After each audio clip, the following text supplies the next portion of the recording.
following is a presentation of the Magnitude Sports Network.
Let's head up to the broadcast booth for the pregame show right now on Magnitude Sports.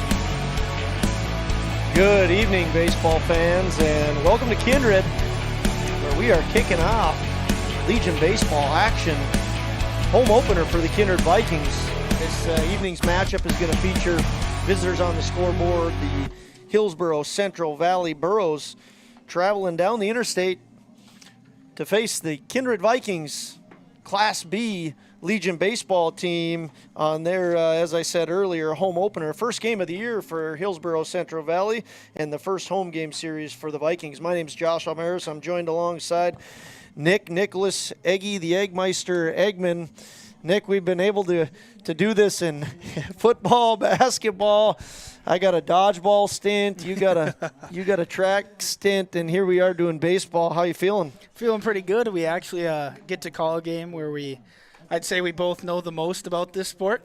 So we're not doing a sport where we're uncomfortable anymore. Yeah, we're not calling pancakes in inappropriate times, and we're going to maybe get mostly things right, but we're new to this, so we're very excited. Boy, it's a beautiful night in Kindred, Tuesday, June 7th. We're about 10 minutes away from opening pitch. We're excited to have you on board. We're going to take a quick break, and we'll look at the starting lineups when we come back.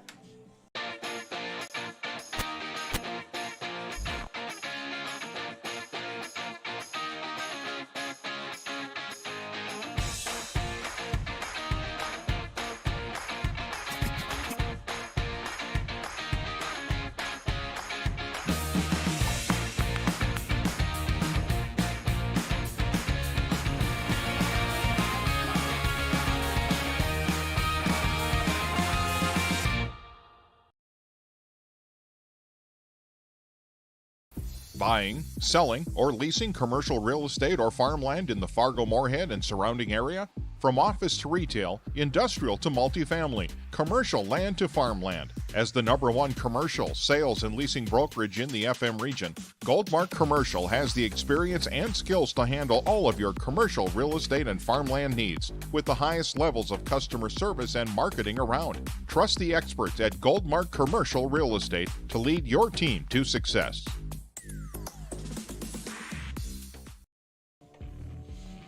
Welcome back, fans. We're live in Kindred, North Dakota for Class B Legion Baseball. Once again, Kindred Vikings home team on the scoreboard taking on the Hillsboro Central Valley Blue Sox.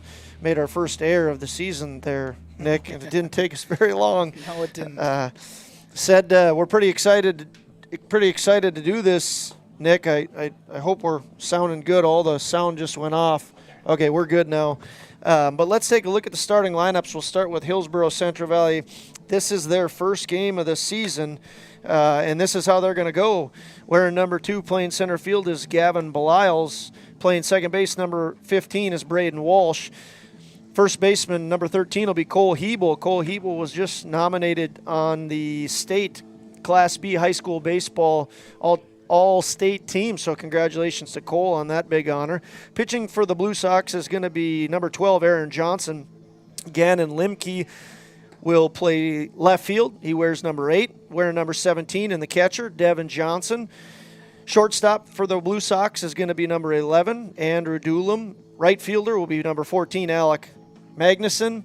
And playing third base will be number 19, Caleb Hattlestead. That's how the Blue Sox will start this evening's matchup. On the Vikings side of things, playing third base and leading off will be number 21, Stanley Belaski.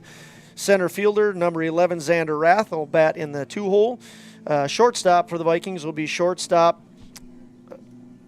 number 5, Jack Wold. At first base will be number 45, Jack Packer. Hitting in the 5 spot will be the catcher, number 3, Jeremiah Doctor, followed by DH, wearing number 17, Max Opgran. Grant Spellhog will be pitching for the Vikings, wearing number 12. Bryce Whipp will play right field, wearing number 23. Number 33, Luke Dahl, will be in left field. That rounds up the batting order. Once again, there is a DH. It's Max Opgran, and he'll be DHing for number 0, Zach Johnson, who will be playing second base. We're about 10 minutes away from opening pitch. We'll take another break and have our final pregame segment with you when we return. Signorama of Fargo is the trusted, preferred signage vendor of NDSU athletics. The global leader in the sign and graphic industry, Signorama is the way to grow your business. Competitive prices, free consultations and estimates, signage solutions that fit your budget. Signorama is locally owned and committed to community support. Trusted by the Bison, be a championship business with Signorama. Call or go online at sarvalley.com. The Knickerbocker in Hickson, North Dakota is the place for you and your friends to come and enjoy cold drinks, great food, and sports all under a friendly and fun atmosphere. Whether it's the Vikings, Twins, Wild, NDSU Bison, or one of your favorite teams, watch all the games at the Knickerbocker. Open Monday through Friday, 11 a.m. to 2 a.m., and Sunday, 12 noon to 2 a.m. You can find the Knickerbocker at 412 Main Avenue in Hickson, just a 10-minute drive south of Fargo. Take University Drive, head south until you arrive. Hey fans, welcome back for District 6 Legion Baseball action. Home team Kindred Vikings about to take on the visitors on the scoreboard, Hillsboro Central Valley Blue Sox.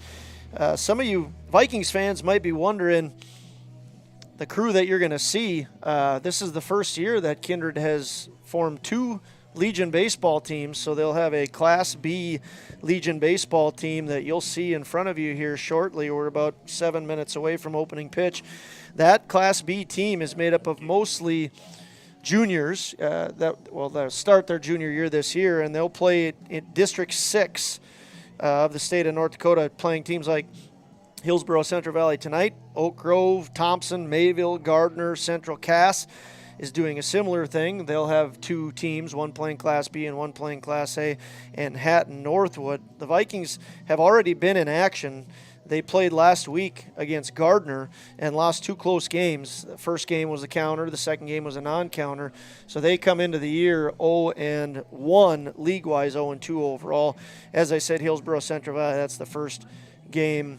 These are the first games that they'll be playing. Nick, kind of a unique setup this year. What are you thinking about the 2-team, 20-plus kids, 21 kids coming out for baseball in Kindred? I think it's great for the community of Kindred and all these boys being able to get onto this field, because not always you get to see these kids get into play. If there's just one Legion team, not all of them are going to get on to that field every night. And now you get to see 2 teams, and all of these kids are going to get to play multiple games this summer and be on this field religiously throughout the summer. Yeah, it's going to be nice to give these kids some opportunities to play. It'll be a unique thing, and hopefully enjoyable for the kids. That's what it's all about here. Beautiful night in Kindred, just absolutely gorgeous. We are a few minutes away from opening pitch. Let's take another break, and when we come back, we will be gearing up for the kickoff of the baseball season for the Kindred Vikings Legion Baseball. MLGC's story began in 1906 in the rural communities of Enderlin and Cooperstown. Today, MLGC is a 4th-generation family-owned company that can deliver ultra-high-speed broadband, TV, telephone, and advanced business services to customers on a 100% fiber optic network.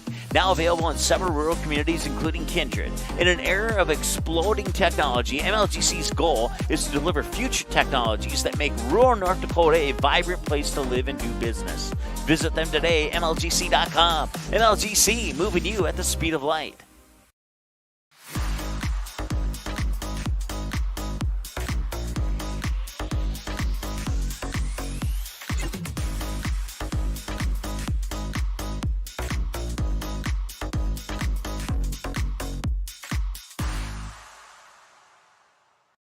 How you overcome challenges as a farmer is what defines you.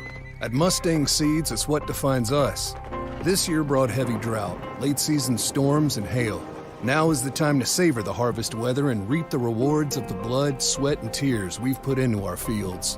With strong products, proven results, and an untamed spirit, we don't allow any room for failure. Contact Clay Erdman at 701-630-2113 or visit mustangseeds.com today. You may already know that at Clothes Mentor, you can shop great designer brands without the full designer price, and that you can bring your gently used items into Clothes Mentor and sell them for cash on the spot. Here's something else you should know. Buying and selling at Clothes Mentor aids in water preservation, reduces chemical pollution, decreases landfill waste, boosts your local community. That's right, it's resale, and it's better than retail. Be green and kind to the environment by selling your clothing and buying sustainable fashion for yourself.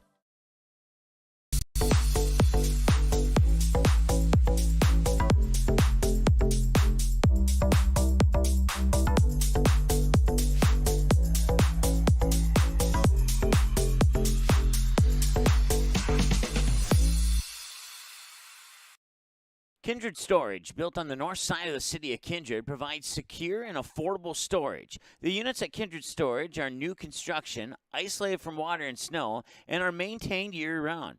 The area is also well lit to ensure easy and safe access to your possessions day or night. Call 701-428-3121 for unit pricing and more information. You can find Kindred Storage located on the north side of the airport in Kindred. Well, fans, still gearing up for baseball.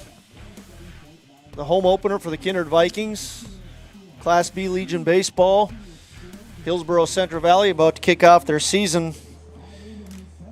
We are just a few minutes away from opening pitch.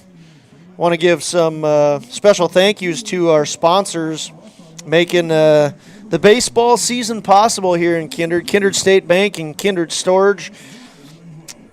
Viking Homes. Goldmark, Jen Swenson, Clothes Mentor, Custom Express Car Wash, MJ Nipstead, Sinorama, MLGC. Be looking out for the moment of the game, the MLGC moment of the game. Mustang Seed, Runnings of Moorhead. We're going to have a Runnings base hit coming your way, and the Runnings player of the game at the end of the 7-inning league game coming up shortly. I'd like to thank Jamie Swenson and Park Company Realtors. Be on the lookout for any runs scored coming into home, just like you can be coming into a home bought from Jamie Swenson and Park Company Realtors. I want to thank the Knickerbocker, Todd Wold, and Express Lane. The Express Lane scoreboard is going to be on the bottom of the screen once we kick things off. Not sure what the delay is, Nick. Looks like we're still waiting on umpires. They're here. Yeah. But one of them was here like 3 hours ago. Yeah, we were getting water jugs ready, and the umpire came in, and we were just wanted to make sure that we were, 3 hours before the game where there wasn't a mix-up. There was not a mix-up. So we're just waiting on those umpires right now, and looks like they're coming. Looks like they're walking in. Let's take another break, Nick, and maybe when we come back we'll be ready for game. For any accounting needs you may have, Todd R. Wold, Certified Public Accountant, has you covered. From bookkeeping and financial reports to tax planning and preparation, individuals and businesses, he's here to help you achieve your dreams. Give him a call. Todd R. Wold, CPA, 701-356-1040. You can also visit wold-cpa.com. Best of luck to Kindred and both teams in today's game.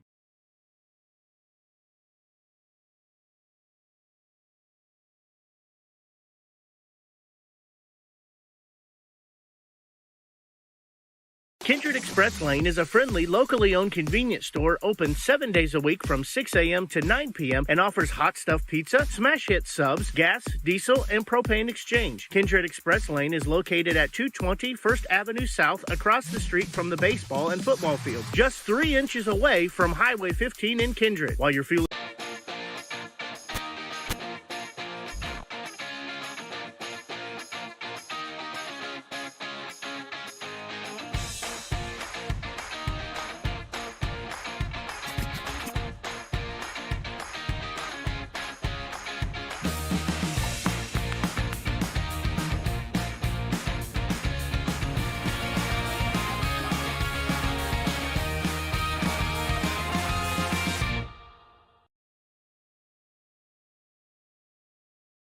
Buying, selling, or leasing commercial real estate or farmland in the Fargo-Moorhead and surrounding area? From office to retail, industrial to multifamily, commercial land to farmland. As the #1 commercial, sales, and leasing brokerage in the FM region, Goldmark Commercial has the experience and skills to handle all of your commercial real estate and farmland needs with the highest levels of customer service and marketing around. Trust the experts at Goldmark Commercial Real Estate to lead your team to success.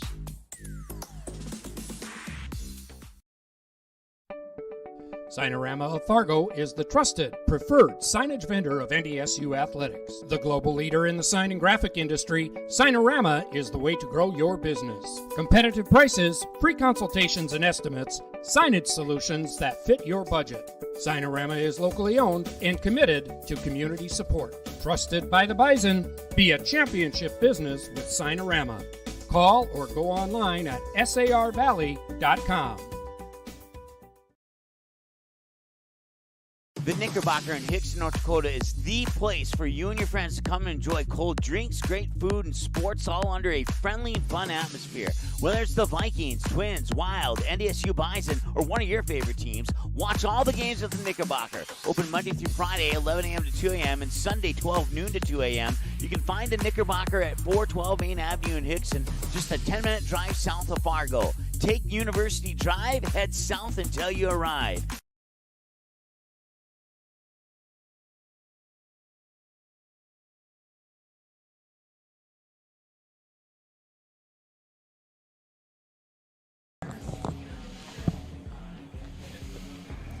Welcome back to Kindred, fans.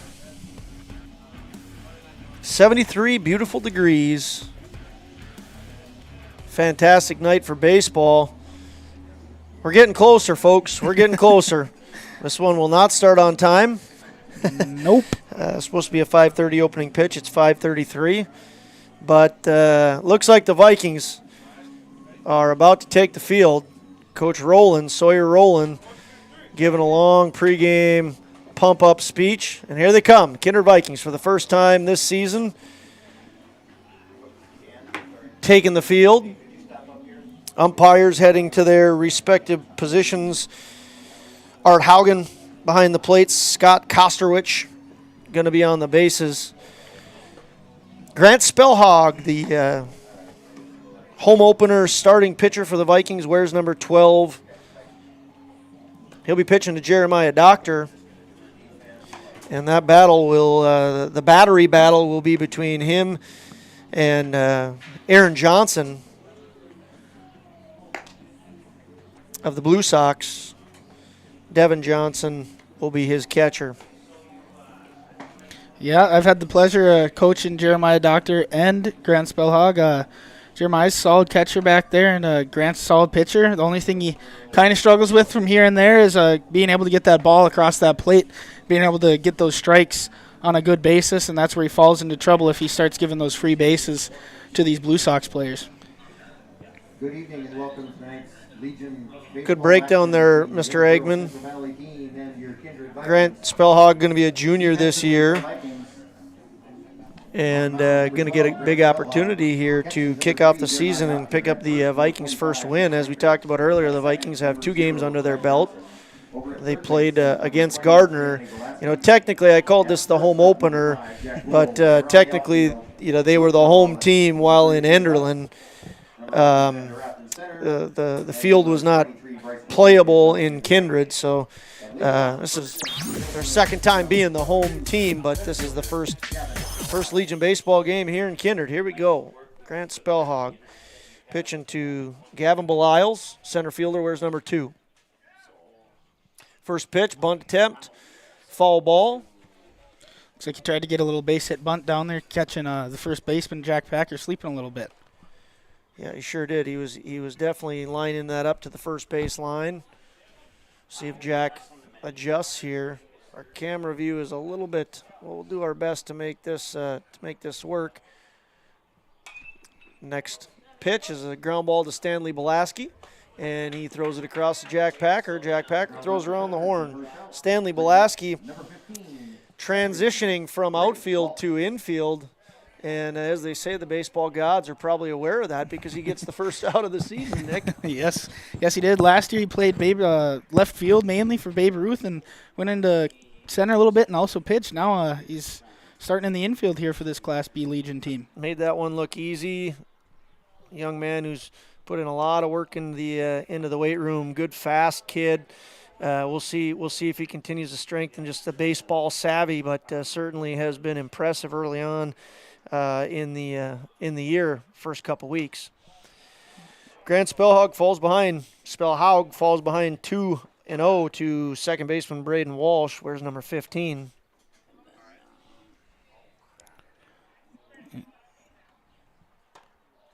Yep, like I said in that right before this game started off, this is where he gets that first out and he needs to build on that instead of coming back and throwing these 3 balls in a row. Yeah, in a big hole now, 3-0 to the 2-hitter. Fake bunt. Called strike.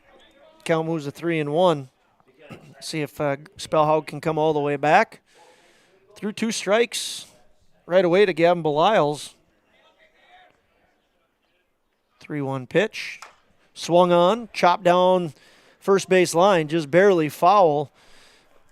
Jack Packer bobbled it around a little bit, but it didn't matter because the ball was foul. Yeah, it looked like a close one there. It looked like it could have been a 50-50 ball there. Looked like it was close to that first base bag right there. I don't know if he would have bobbled it if Grant was coming over to first base or not. It could have been an infield hit. See if Grant can come all the way back. He cannot. Ball 4. So Walsh draws the walk. First base runner for the Blue Sox will be Braden Walsh. He'll get on down to first base, and up to bat, Cole Hebel, arguably one of the best players for the Blue Sox, like we had mentioned earlier, just was nominated for the All-State team, All-State high school team. Congratulations to Cole. Yeah, Hillsboro always seems to have that competitive team during that spring ball season, but they are just in a tough and very competitive region. First pitch is a strike. Second pitch underway. Slapped over to the left side very nicely. Hit out to left fielder Lucas Dahl. Very just simple swing there, Nick. That was very inside-out swing. That pitch was outside, and he just went right with it for that nice little single into left field there. Didn't try to do anything fancy with it. Didn't try to crush it. Just a good approach at the plate, and comes out with a solid first hit for this Blue Sox team. That's Hebel, a runner on second. That's Walsh, and there's one out. Spellhaug in the set. Throws a ball to Aaron Johnson, a pitcher who also wears number 12. A couple of number 12s and a couple of pitchers battling against each other. Not a big lead over there for second for that Blue Sox runner. He's taking a very good secondary lead there. Count moves to 1-1. Spellhaug gets a strike across.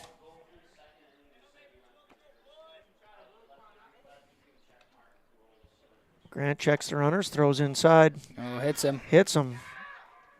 Umpire calls a hit by pitch, and that'll load him up for the Blue Sox. Well, one of the things we're going to have to adjust after this game there, Nicholas, is the book that I'm writing in. It's one of those old things are not in a line. It's like two squares per name book, and that could cause some confusion for yours truly as we move through the game. I wonder who bought those books. Josh? I don't think that was me. Gannon Limke up to bat right now. Left fielder wears number 8. Bases are loaded, 1 out. Spellhaug throws low. Doctor gets lucky. Keeps it in front of him. He tried to scoop that one. Lucky it hit his shin pad. One of the things that Jeremiah needs to continue to work on is blocking the ball and not trying to stab at it. Worked out okay this time. 2-0 pitch. Pop fly going into right field. Bryce Whipple, he's there, makes the catch, throws it in. Great throw. Nice job by Bryce Whipple there. to not only record the out, but to get set up, throw it in, and as it is, the sack fly is not a sack fly. Whipple did a great job. He tracked that ball, and then he stayed a little back, and then he moved in and worked his way towards, as he's catching that ball, working his way towards home plate so he can get that ball out quickly and keep that runner on third. Number 17, Devin Johnson, the catcher. We'll see what he can do. Bases loaded, 2 outs. Can the Vikings get out of this unscathed? Good start by Spellhog. A 1 count. A lot of blue on the field. Spellhog looks in, comes set, throws the pitch. Ball's low. Count moves to 1-1. Well, if you're the Blue Sox, you definitely want to get out of here with at least a run. You had the bases loaded with 1 out. Get a sack fly. Bryce Whipple does a nice job of catching it. Here we got a line drive out to left field. There's going to be a double to the gap. We'll see if it's a double.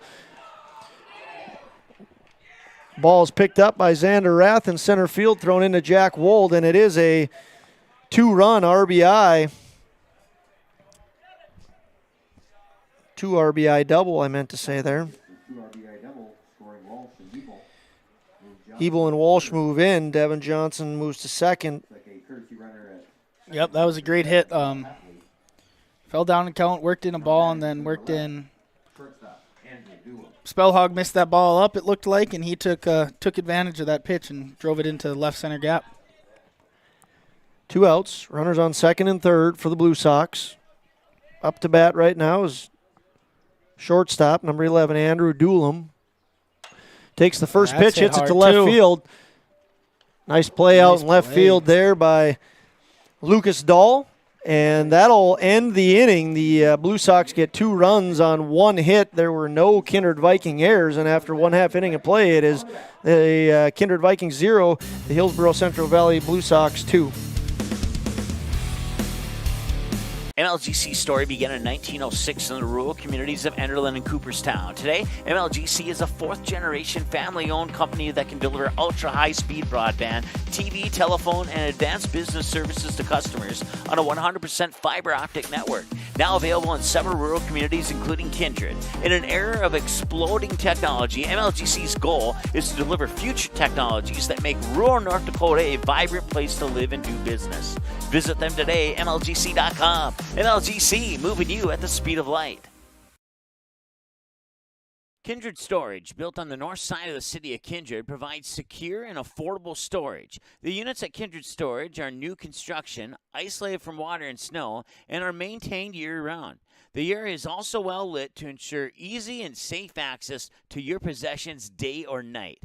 Call 701-428-3121 for unit pricing and more information. You can find Kindred Storage located on the north side of the airport in Kindred.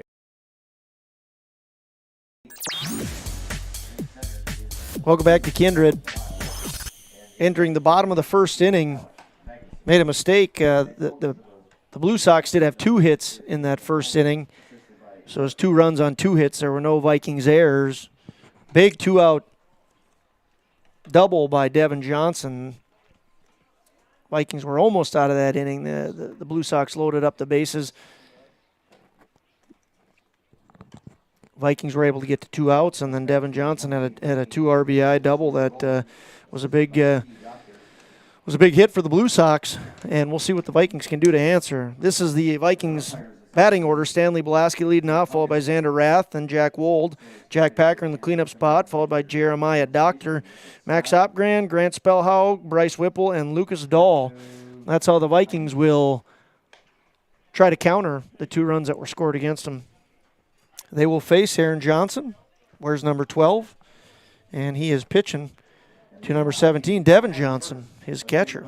Will be number 21, third baseman, Stanley Blasky. Absolutely gorgeous night here in Kindred. Yes, it is. This first batter for Kindred here, Stanley Blasky, he got towards the end of the year last year for Babe Ruth, turned into a really good hitter for this Kindred team. He comes out swinging. First pitch strike, and he swings away, fouls it back. Scoreboard guy's getting yelled at. It's just the nature of the beast, you know. We every now and then get feedback from other people, right, Nick? Yeah. Scoreboard people, magnitude people, it's just kind of the joys of this gig. Stanley Belaski swings and misses, counts 1-2. 1 ball, 2 strikes. Johnson working from the full. Begins his windup and the pitch. Outside, ball 2. It's a good little nibble by Johnson there. Not giving Belaski anything good to hit on a 1-2 count. Keeping that ball outside, hoping Belaski would change and roll it over. Absolutely. Throw that outside fastball and see if you can get him to change. Throws another one down and outside. So Belaski's showing some good discipline up there. We'll see who wins the battle. 3-2 count right now. At this point, you got to challenge him if you're Johnson here. Don't want to put 2 runs on the board and walk the first guy. We'll see. Good swing by Belaski, but not able to connect. And Johnson wins the battle, striking out the leadoff man, Stanley Belaski. Brings up number 11, the center fielder, Xander Rath.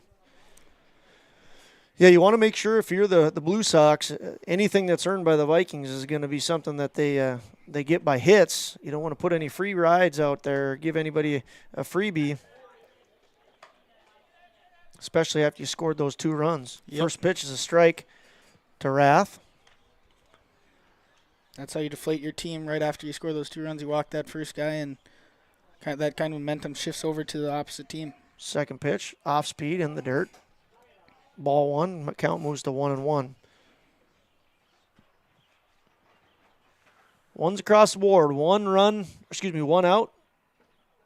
1 ball, 1 strike. Here comes the pitch. Strike 2. Another fastball. Outside part of the plate. Yep, it looks like that was a perfect spot. Down, away. 1-2 pitch underway. Curveball. Xander Rath swings through it. Vikings are going down swinging. Better than the alternative of watching them go by. The curveball might have thrown Xander Rath off a little bit. Johnson has 2 strikeouts to start off the game. That'll bring up shortstop number 5, Jack Wold. Johnson, first pitch. Looked like a little bit of an off-speed pitch there, Nick. That was a little bit high. We're starting off Wold with a off-speed here. Keeping him honest up at that plate. Fastball right off the helmet or the head of the umpire.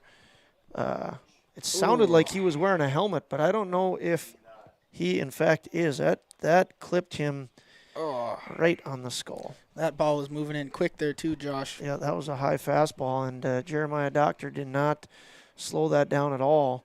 I don't know that I've ever seen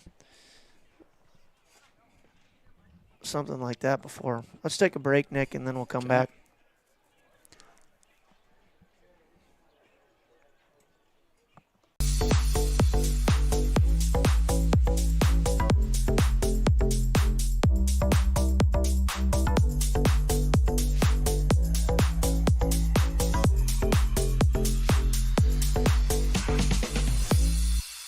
You may already know that at Close Mentor, you can shop great designer brands without the full designer price, and that you can... All right, all's good in Kindred. Fortunately, another mistake already. It was catcher Devin Johnson who didn't do anything to slow that down, throwing Jeremiah under the bus. Sorry, Jeremiah. So counts 2-0, 2 outs. We are set to go. Jack Wold. Wold's probably sitting 1 pitch here. Oh, he tries to bunt it. Interesting. 2-0 pitch. You think you're looking for something really good to get a hold of. He decides to bunt it and falls it back. I wonder if that's him or if Roland had anything to do with that. I'm not sure there, Josh. Third baseman's playing back. Yeah. But I don't know. I don't know who called that one. Counts 2-1. Johnson in the fold, delivers another fastball, a little bit high, maybe inside as well. Count moves to 3-1. Hitters count here for Jack Wold. See what he does with it. Yeah, he's got thinking he's got to sit 1 spot here. Use the spot and drive that ball if it's there. Fastball's up. Jack Wold draws the walk. First base runner for the Vikings on the night. That'll bring up number 45, the first baseman, Jack Packer. So Jack Wold is on board. Jack Packer up to bat. Jack Packer about to have his first at-bat of the season. Vikings see themselves trailing 2-0. Jack's a guy that can hit it deep. Pick attempt to first. No good, as Wold dives back safely. Yeah, I think that was the right move by Johnson there. Wold had a pretty healthy lead there, keeping him honest over there, not wanting him to get in a scoring position here with 2 outs. Johnson comes set. And here's the pitch. Well, we can't pan out enough to get everything, so you'll just have to trust what we tell you is happening at first base. Wold's got some good speed on him, too, so he might try and risk this here if he gets a good jump. Throwback. Gets Wold. Diving back safely to first base.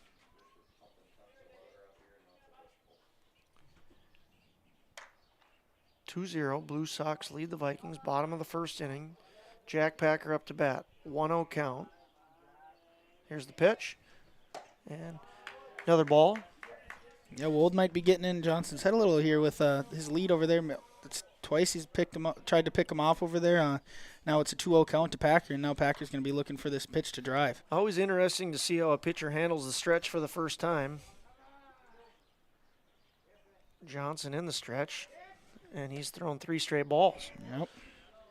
So 3-0 pitch. We'll see if Jack's given the green light, but knowing the signs, I just saw Sawyer give him the take, so he's not given the green light. Jack Wold, 3-step lead. Fastball. Yeah, right there. Right down Broadway. 3-1.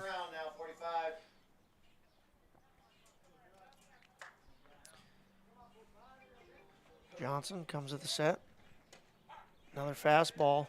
Outside part of the plate. Jack Packer on a 3-1 pitch. Not a pitch he wanted to drive. Must have been outer part of the plate. Now he's got 3-2. Jack Wold will be taken off here with 2 outs. You better make sure that pitch is thrown, though. And here's the pitch. Jack goes. Ooh. Jack Packer takes it off the plate, and he draws a walk. So we got guys on first and second for the Vikings right now. First and second, 2 outs as Packer draws the walk. A couple of walks here by Aaron Johnson. And that'll bring up Jeremiah Doctor wearing number 3 and doing the catching. Yep, Jeremiah Doctor had a hot bat during the spring ball season as well. I think he came in and DH'd a lot and caught some innings too behind Caleb Klabundy. So hopefully he can, for the Kindred Vikings, he can keep that bat going here in the summer. Quick spin attempt by the Blue Sox is no good. Jeremiah takes ball 1 low. But we've definitely seen Johnson struggle a little bit from the stretch here. We'll see how patient Jeremiah is. If he gets something to groove, he can hit it hard. The lone lefty for the Vikings. He tried to push that one to left field and hits it foul. Count moves to 1-1. That might be a car out there, Josh. My golf cart is safe and secure right on the other side here. When you only live a couple blocks away, there's no need to drive a car. I should have parked mine right over there, too. Mine's far enough away. Yep. Golf cart country. Jeremiah, nice take there. Gets a curveball. Count moves to 2-1. Surprised Packer here doesn't have a bigger lead at first. Nobody's holding them at first. Fastball. Inner part of the plate. Jeremiah takes it. I think that was a fastball. Was that a little bit of a mix? Yeah, fastball. Looked like a fastball there. 2-2 count. Right on the lower half. Johnson pitches inside. Count has now moved to 3-2. Not something you want to see if you're a Blue Sox fan, but the Vikings should be moving on the pitch here. So a hit should score Jack Wold from second here. Certainly should. Jack Packer can move. Don't be deceived. He can go. So we'll see what Jeremiah does. Full count. Runners go. Fouls it off. It's going to be backing out of play. Vikings are doing a good job of making Johnson work here early on. He was cruising through the first 2 batters and then a couple of good at-bats. I mean, even Stanley Belaski led it off nice. He got it to a 3-2 count. Yep. Had a couple good swings. But I just noticed there, Josh, is Jack Wold didn't take off on that pitch there. He just kind of started jogging. There he goes. Now they're off. Jeremiah takes strike 3, and he knew it. That'll be the end of the inning for the Vikings. So the Vikings get no runs, no hits. They leave 2 on base. There were no Blue Sox errors after 1 complete. It's 2-0. Hillsboro leads. How you overcome challenges as a farmer is what defines you. At Mustang Seeds, it's what defines us. This year brought heavy drought, late season storms, and hail. Now is the time to savor the harvest weather and reap the rewards of the blood, sweat, and tears we've put into our fields. With strong products, proven results, and an untamed spirit, we don't allow any room for failure. Contact Clay Erdman at 701-630-2113 or visit mustangseeds.com today.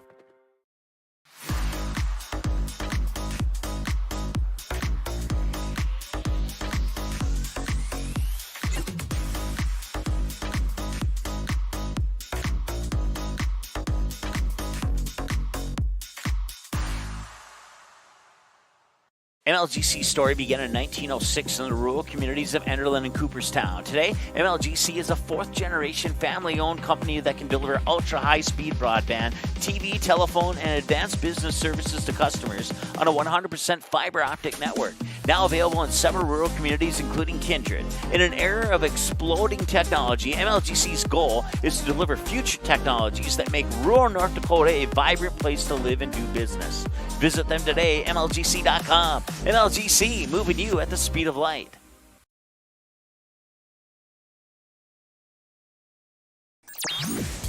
Hey, baseball fans. Welcome into Kindred once again for some Class B Legion baseball. After 1 inning complete, the Vikings are trailing the Blue Sox by a score of 2-0.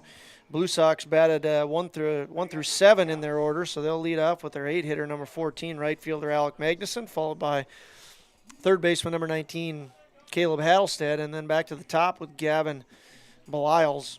Center fielder wears number 2. Vikings bringing it down right now. Jeremiah Doctor off to Jack Wold. Zach Johnson, the second baseman, will throw it into Stanley, and we'll get ready to kick off the top half of the second inning. Blue Sox here in the second. Number 14, right fielder, Alec Magnuson.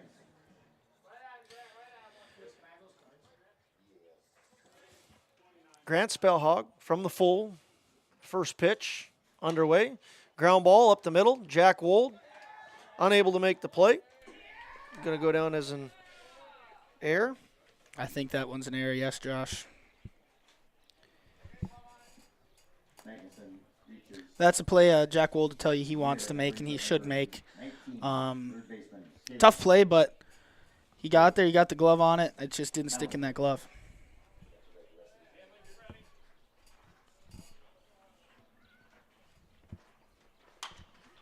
Blue Sox are up, swinging away. Here's a fly ball to Bryce Whipple in right field. Bryce hauls it in, throws it into second base, and just like that, 2 pitches, we get 2 balls put into play. One of them results in a guy on base, and the next one is a fly ball out to right field. Bryce Whipple has recorded the most outs in this game, 2. Hey, just saying, if he swings at this and hits into a double play, could be 1, 2, 3 pitch inning. Is that a prediction? Ooh, he did swing. Runner goes. Jeremiah's throw, not in time. Zach Johnson looked like he was catching a football there. Strike. Pitch was a strike. Counts 0-1. Up to Baz leadoff man Gavin Beliles. Grounded out to third base to Stanley Belaski his first time up. Just swung over the top of that one. Yeah, Belaski got a nice little hop there at third, too. Nice little big hop. Bunt. Hit him in the box. He squared the bunt on the last one as well. I would assume that Gavin Beliles has some wheels. He's their center fielder. If the eye test tells you anything, he looks fast. Well, if he's trying to base hit bunt here 2 at bats in a row, I think he's got that green light from his head coach over there. 0-2 pitch from Spellhaug. Grounded foul down the third base line. Vikings trailing 2-0. Blue Sox with a man on second, one out, 0-2 count to leadoff man Gavin Beliles. Spellhog comes set, and the pitch. Another foul ball. Just as your leadoff man should, Nick. Yep. Beliles is doing a great job of battling hard up there. Letting his team see more pitches from Grant Spellhog, getting this second time through. Letting his teammates see what he has to offer up on that mound.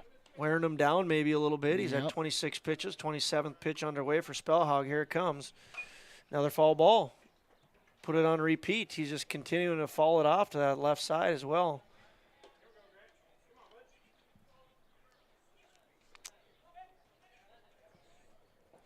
Yeah, Grant's staying in that strike zone for him. He's not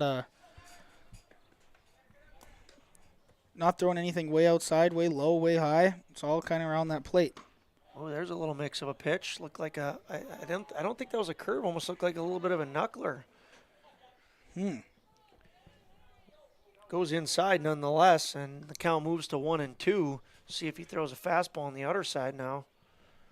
Goes high, a little bit outside. Not able to connect. Count moves to 2-2. Belile's doing a good job of battling up there. Runner on second, once again, is Alec Magnuson.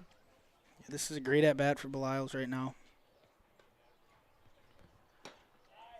Takes one high. Count moves to 3-2. Spellhog having to work. Belile's, as we said, doing a great job. We'll see who wins the battle. Spellhog looks in. Checks the runner at second. Looks to home. Delivers. Pitch to Blasky. Nice play by Stanley. And a good play there by Jack Packer to snag that before he gets run into. Blasky.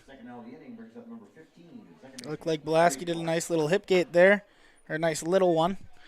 Brought his glove up and made that play and threw that ball over to third and kept that runner on second. So Beliles has hit to Blasky 2 times now, and Belial has hit to Blasky. Try to say that a couple times. A couple times. And Blasky's gotten the better of it both times. So 2 outs. Braden Walsh, the second baseman, number 15, up to bat. Big hack early on, fouls it off. Once again, welcome into Kindred. Josh Omaris alongside Nick Eggman. Calling Class B Legion Baseball. Vikings have 21 kids out for Legion Baseball. 2 teams this year. Fade play over to second base. Ooh. Looked like dodgeball. In fact, you just heard the Blue Sox yell dodgeball. As it is, he does not hit him. And if you're new to the game of baseball, he would not have been out if he would have gotten hit by that ball. Jack Wald snags it and throws it back. Another big swing by Braden Walsh. Count moves to 0-2. They got a big 2-out hit in the last inning, the Blue Sox did. Bases were loaded, 2 outs. Double to left center. It was Devin Johnson who had the big double. We'll see if the Vikings can put the Blue Sox away with 2 outs. And another runner in scoring position. Spellhog looks in, checks the runner at second, looks home, throws. Nice off-speed pitch. That was a fantastic pitch against a lefty. A little bit of a curve off the back foot, but up in Walsh that doesn't count. bite. Up in that count, good little bite pitch for Grant to throw there, and good take there. Yeah, great strikeout pitch, but Walsh does not connect, and then he goes outside. Deuce is on the board. 2 balls, 2 strikes, 2 outs. 2 runs. 2 runs for one team. 2 hits. 2 hits for them. And the pitcher's number 1-2. The Deuces are wild. And he gets him. Spellhog with a big strikeout. So the Blue Sox end that inning with no hits. There's no runs, and there was 1 Viking error after 1.5 complete. Blue Sox lead 2-0. Signarama of Fargo is the trusted, preferred signage vendor of NDSU athletics. The global leader in the sign and graphic industry, Signarama is the way to grow your business. Competitive prices, free consultations and estimates, signage solutions that fit your budget. Signarama is locally owned and committed to community support. Trusted by the Bison, be a championship business with Signarama.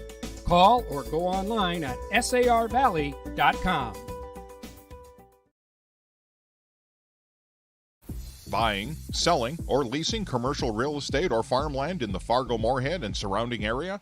From office to retail, industrial to multifamily, commercial land to farmland. As the #1 commercial, sales, and leasing brokerage in the FM region, Goldmark Commercial has the experience and skills to handle all of your commercial real estate and farmland needs with the highest levels of customer service and marketing around. Trust the experts at Goldmark Commercial Real Estate to lead your team to success.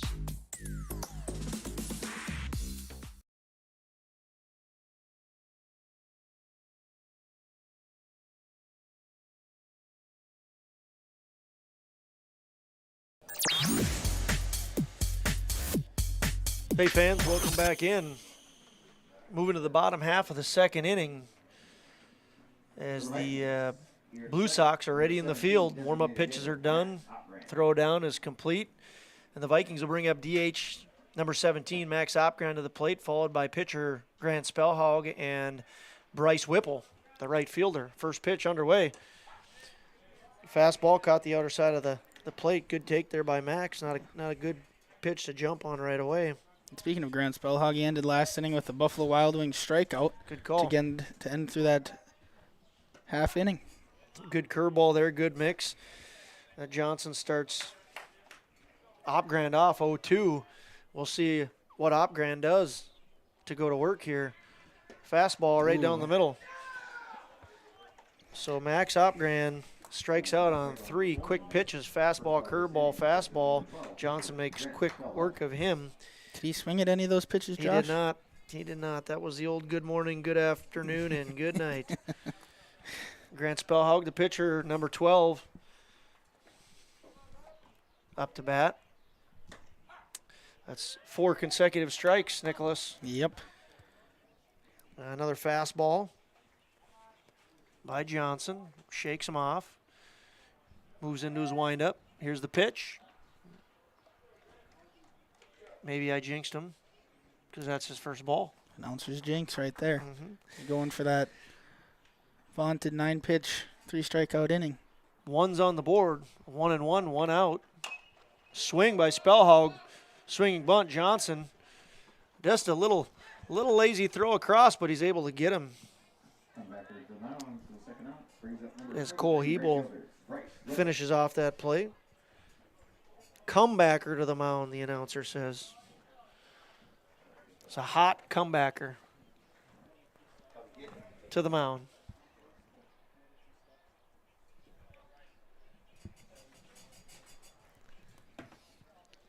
Next up to bat is Bryce Whipple. Wears number 23. Plays in right field. Has had a couple of catches already. Johnson starts him off with some off-speed. A little curveball. Good take by Bryce Whipple there. Must have some confidence in that pitch, throwing that to the 8-batter for that, getting that first strike across. Well, he threw it again there. That looked like that one had a little break on it too. So Bryce Whipple finds himself in a quick 0-2 hole. It's tough to see as an 8-hitter right there. Pitcher leading off with 2 curveballs. You don't usually see that. You usually see the hard stuff. But we'll see what Johnson brings here. I'm going fastball. No, another breaking ball. So Bryce Whipple is getting 3 straight curveballs. Wonder what the scouting report is on him. Yeah, must be hitting the lid off. Count moves to 1-2. Johnson works from the full. And there's the high fastball we were thinking was going to come before that. Good discipline by Whipple.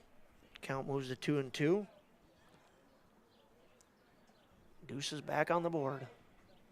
Another fastball, outer part of the plate. So Whipple doing a nice job of battling out of an 0-2 hole. He's got a full count. There's been quite a few of them that Johnson's had. Yep. I think this is either his 4th, I think. Here it is.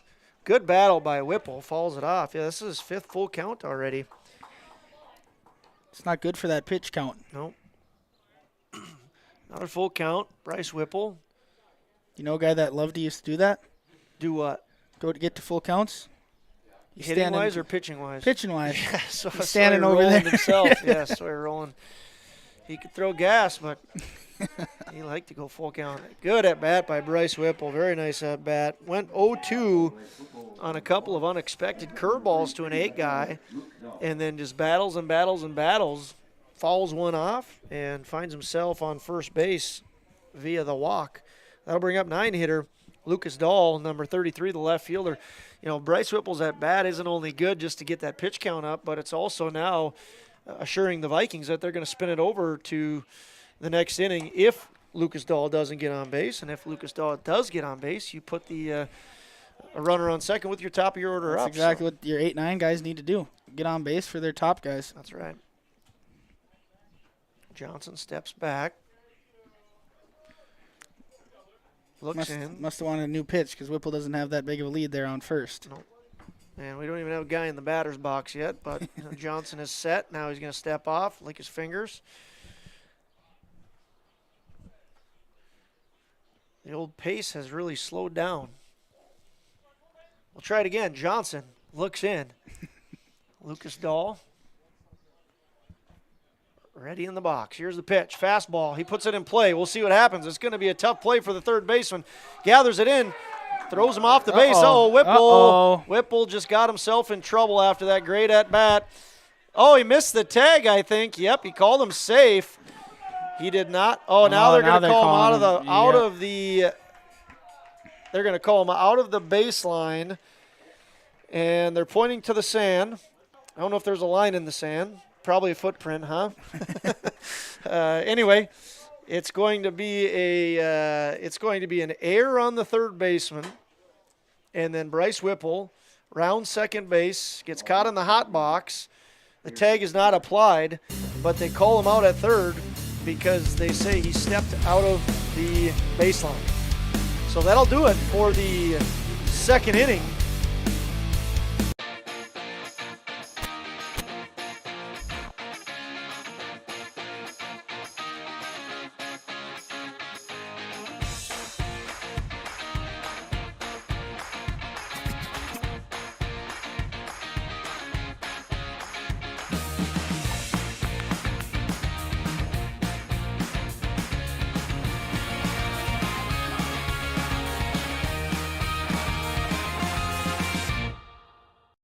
Kindred Express Lane is a friendly Kindred Storage, built on the north side of the city of Kindred, provides secure and affordable storage. The units at Kindred Storage are new construction, isolated from water and snow, and are maintained year-round. The area is also well lit to ensure easy and safe access to your possessions day or night. Call 701-428-3121 for unit pricing and more information. You can find Kindred Storage located on the north side of the airport in Kindred.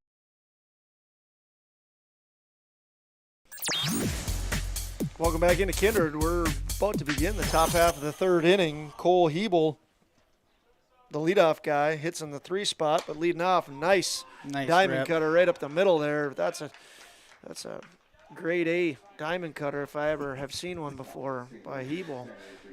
Blue Sox, they're not afraid to get up there and swing the bats. A lot of first swing attempts for them. Cole Hebel. Yeah, first 2 pitches last year went up swinging, then actually third pitch too was swinging too, but his guy stole second base, and then the inning kind of Belial's had a great at bat after that. Aaron Johnson up to bat right now. Hebel is now 2 for 2, has a hit to left and now a hit right up the middle. In case you were wondering, the last play of the second inning was scored. Lucas Dahl reaches on the air. Bryce Whipple is out on a 5-3, 4-6. And then called out for being out of the baseline. So I don't know how you exactly record that. Doesn't matter right now. Hebel goes to second base. Ball scoots away from Jeremiah Doctor. Try to stab at it again instead of square up. So Hebel's safe at second. Count moves to 2-0. As Aaron Johnson was hit by the pitch his last time up, has an opportunity to drive Hebel in. 2-0, nobody out, runner on second. In the dirt again. Another stab, doesn't work, goes to the backstop. And just like that, Hebel's on third base.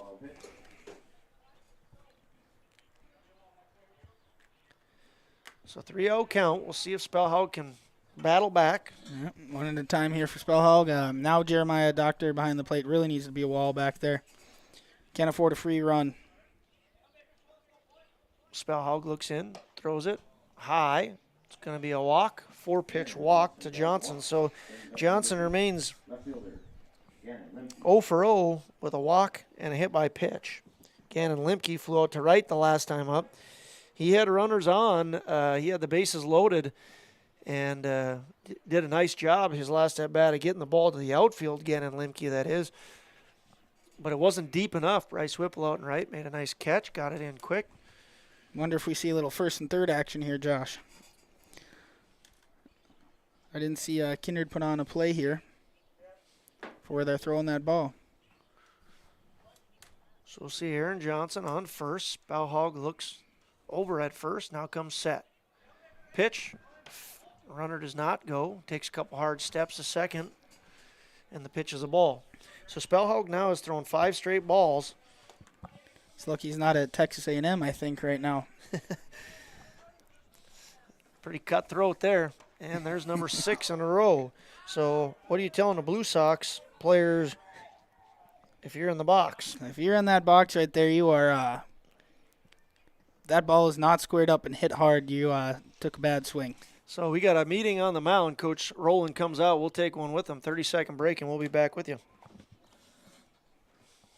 How you overcome challenges as a farmer is what defines you. At Mustang Seeds, it's what defines us. This year brought heavy drought, late-season storms, and hail. Now is the time to savor the harvest weather and reap the rewards of the blood, sweat, and tears we've put into our fields. With strong products, proven results, and an untamed spirit, we don't allow any room for failure. Contact Clay Erdman at 701-630-2113 or visit mustangseeds.com today. Welcome back to Kindred. Counts 2-0, nobody out. Runners on first and third for the Hillsboro Central Valley. Grant Spellhog earns a little chat from Coach Rowland. We'll see if he can end his streak 6 balls in a row. Set, pitch, just a bit outside. A little bit closer to the plate, but not quite there. Counts 3-0. Aaron Johnson, the runner on first. Cole Hebel at third. Set by Spellhog. Pitch. There it is. Strike right down Broadway. Good pitch there by Grant.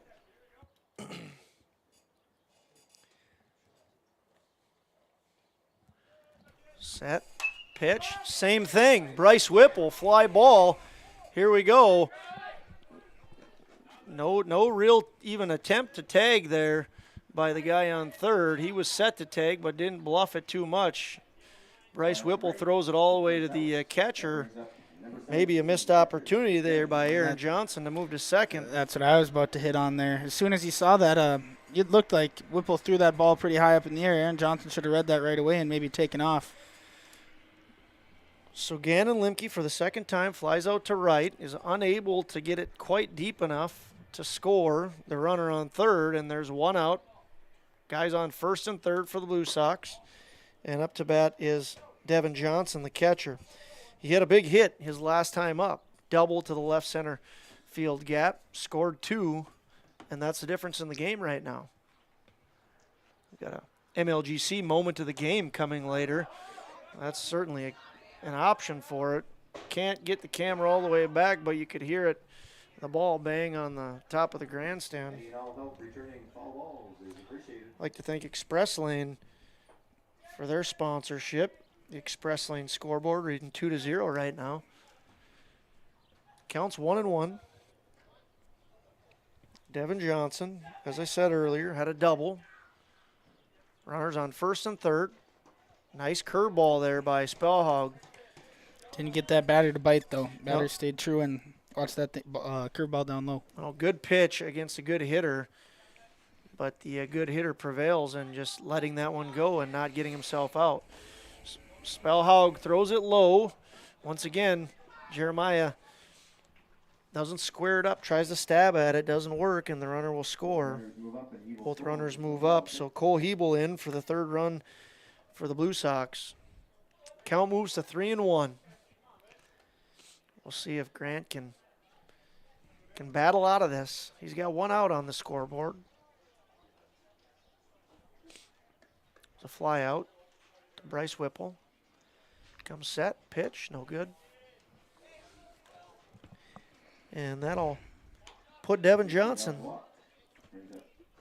How many walks is that for Spellhog on the day? Yep, looks like we're getting a pitching change here. Yep, that'll be his third walk. So Coach Rowland comes out. Looks like we're going to have a pitching change for the Vikings as Spellhog comes out of the game. The Vikings see themselves trailing 3-0. We'll be back with the changes in about a minute.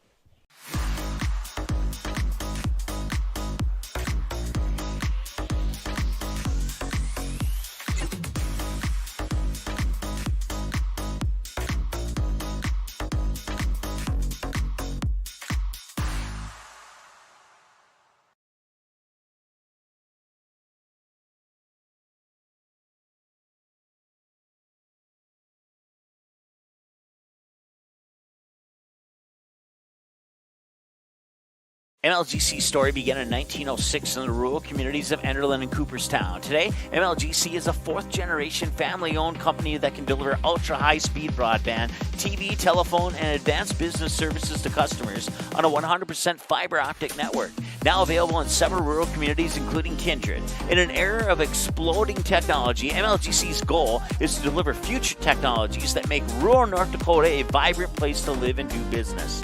Visit them today, MLGC.com. MLGC, moving you at the speed of light. If you're looking for a bank or insurance agency that offers big bank products and small town service, then Kindred State Bank and Insurance Agency is the way to go. Live in or near the Kindred area? Stop in and chat with a friendly banker or insurance agent about all of the convenient services and features they offer. Kindred State Bank and Insurance Agency are your neighbors who are here to help you grow and develop. Kindred State Bank and Insurance Agency. Member FDIC, equal housing lender. Online at kindredstatebank.com. Welcome back to Kindred. Vikings make some defensive changes. Pretty short and sweet. Stanley Belaski moves to the mound, and Grant Spellhog moves to third base. So straight switch for the Vikings. Grant Spellhog ends the day with 2 1/3 innings pitched. He gave up 3 runs. He's responsible for the 2 runners on base right now. He had 3 walks, 1 hit batter, and he struck out 1. Vikings still very much in this game. They want to make sure they stop the bleeding here as Belaski takes the mound. He'll have to work from the set. Runners on first and second for the Blue Sox. Belaski comes set, and the pitch, fastball. Big swing by Andrew Dooling, but it's a foul ball. So count goes to 0-1. Yep, Belaski pitched for the Babe Ruth team last year as well. He when he'd come in, he'd be really efficient, throw those strikes, and let them put that ball in play. Second pitch coming. Belaski checks the runner. Big leg kick. Nice pitch. A little bit of a breaking ball there, maybe a slider. Nope. Fastball. Straight fastball. All right. 0-2 count. Johnsons are on the base paths for the Blue Sox. Devin at first and Aaron at second. Big 0-2 pitch coming. Stanley Belaski. Nice pitch on the outside part of the plate, but Doolum spoils it by fouling it off. We'll do 0-2 again. I like that pitch. Staying out of the heart of the plate. Painting the corners. So Belaski comes set. Counts 0-2. He's got good pace here. I like that too. Oh, nice breaking ball. Pitch. Nice breaking ball. Just missed. Just missed. Definitely got Doolum to duck out of that a little bit, but did not get the call. Count still is 0-2. Big kick, and that'll be a strike on the inside part of the plate. Great piece of pitching there by Belaski as he picks up a strikeout. Yep, kind of looked like he had Doolum guessing on those pitches there after he threw that curveball. He went curveball that was in, and then he busted him in with the fastball. Picks up the second out. Nice pitch there, right on the lower side of the outer part of the plate. Great location there to start off. Alec Magnuson, the right fielder, number 14, with an 0-1 count. Jeremiah Doctor threw down to second. Zach Johnson caught it, but nothing doing as the other Johnson for the Blue Sox was in safely. Lasky comes set, kicks, and fires. High fly ball. That'll go into the stands. Count moves to 0-2. So all Stanley's done since he's come on the mound is pump strikes. Yep, that one curveball that was right there, just close, and buckled that hitter on that curveball as well. See if he can get out of the jam. Alec Magnuson reached on an error the last time up. Lasky delivers. Nice curveball in the dirt. Gets by Jeremiah Doctor. That's a good pitch by Belaski. Doctor, I think, needs to block that ball there. He knows what pitch is coming there. That's a great strikeout pitch for Belaski. Nearly got that swing and miss, and if he would have swung, he probably wouldn't have gotten him out at first there to end the inning. That's absolutely correct. Good pitch, good nibble there by Belaski. So he's got Magnuson 2-2. Magnuson had good discipline. He started to go after that curveball and was able to hold up. Belaski with a 2-2 pitch. Runners on second and third. We're in the top half of the third inning. Fastball hit on to right field. Looks like Bryce Whipple's camped under it, and he's just recorded his fourth out of the night. Great job by Stanley Belaski coming in and shutting things down. After 2.5 innings complete, the Vikings trail Hillsboro by a score of 3-0.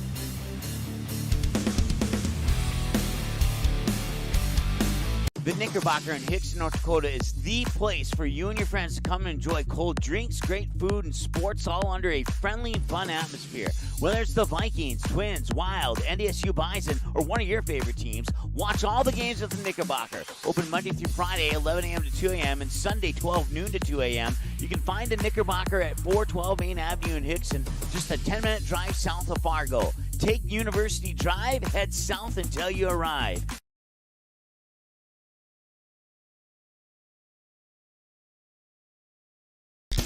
If you're looking for a bank or insurance agency that offers big bank products and small town service, then Kindred State Bank and Insurance Agency is the way to go.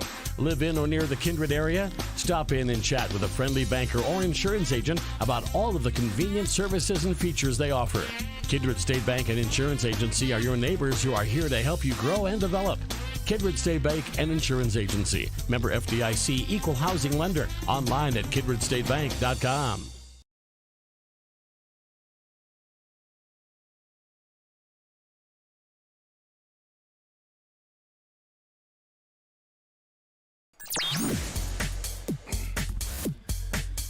Hey, baseball fans, in the top half of the third inning, the Hillsboro Central Valley Blue Sox were able to get one run on one hit. There were no Kindred errors. They left two on base. Stanley Belaski was brought into the game, and in the two batters he faced, he struck him out and worked a pop fly out to Bryce Whipple in right field. So a nice job by the Vikings to stop the bleeding, but they continue to see themselves trail 3-0, and they have the top of the order coming up. So Stanley Belaski up to bat. We'll see if he can help his own cause here shortly. He'll be followed by Xander Rath, Jack Wohl, Jack Packer, Jeremiah Doctor, and Max Opgran. First pitch about to be underway of the bottom half of the third inning, and Stanley comes out swinging, fouls it straight back.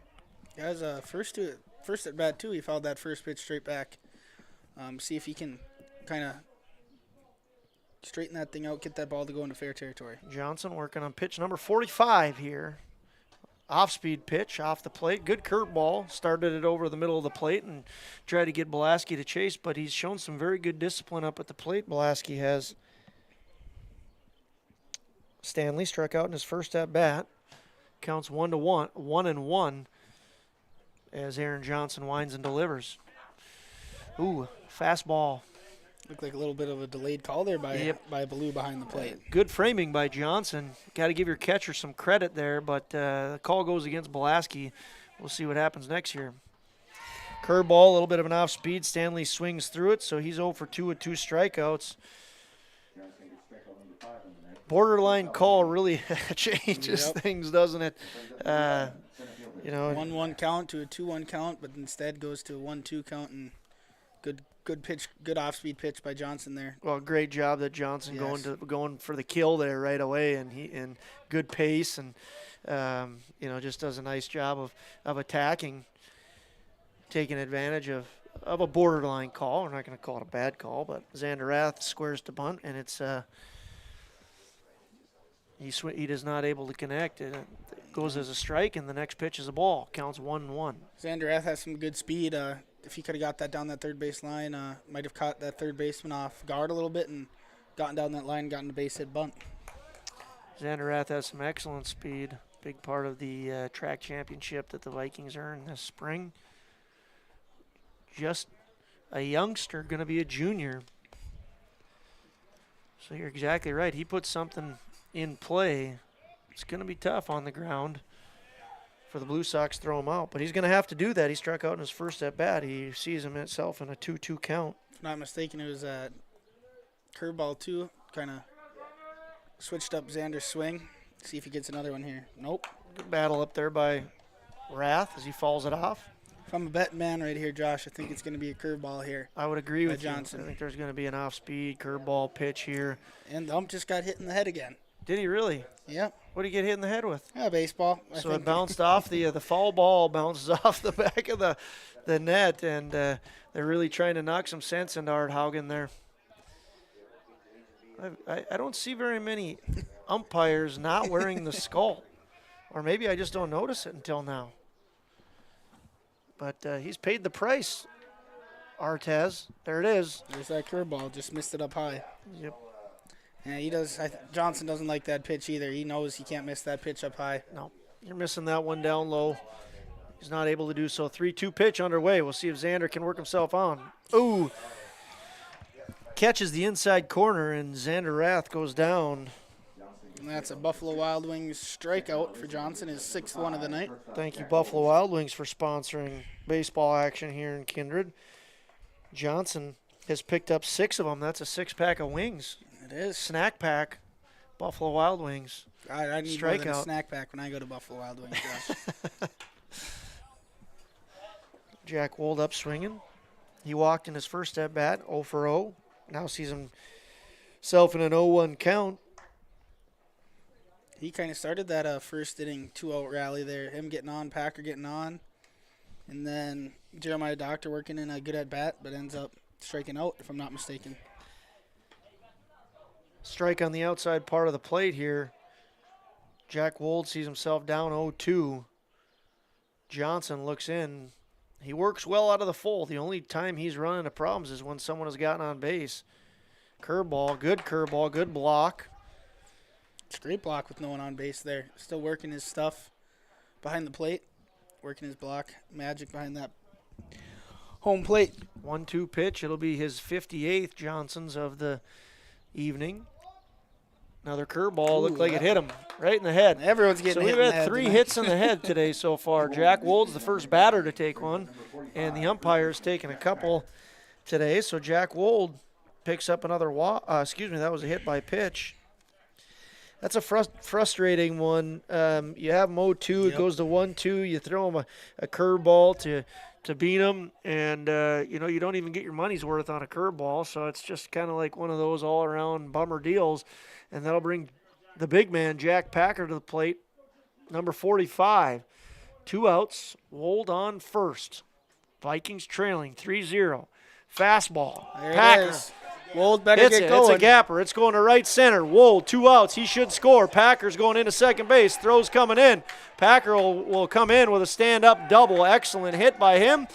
And there is Jack Wold coming into his home. The Jamie Swenson Park Company Realtors. Get your home from Jamie Swenson home. Jack Wold puts the Vikings on the board. And that's Kindred's first hit of the night, too. Good call on that. It's a double. Way to execute, Coach Rowan says, and he's exactly right. Big RBI there by Jack Packer. Fastball. He sat on it. Didn't waste any time. Vikings are across the scoreboard. We'll see if Jeremiah Doctor can keep it going now. We said that Johnson had struggles from the stretch earlier. We'll see if he settles in here with another good hitter, Jeremiah Doctor, up to bat. Packer at second, 2 outs. Pitch goes high. A little bit of extra steam on that one there, Eggy.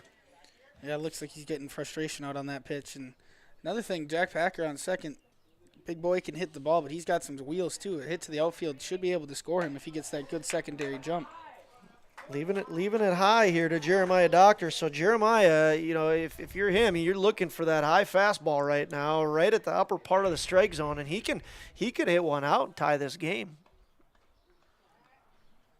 Another high pitch. Let's see what Sawyer Rowland does here. See if he gives him the take sign or lets him go a smart 0-3-0 pitch. Let him roll, baby. It looks like he gave him the green light. Yep. So if Jeremiah gets something, it could be a big moment in the game.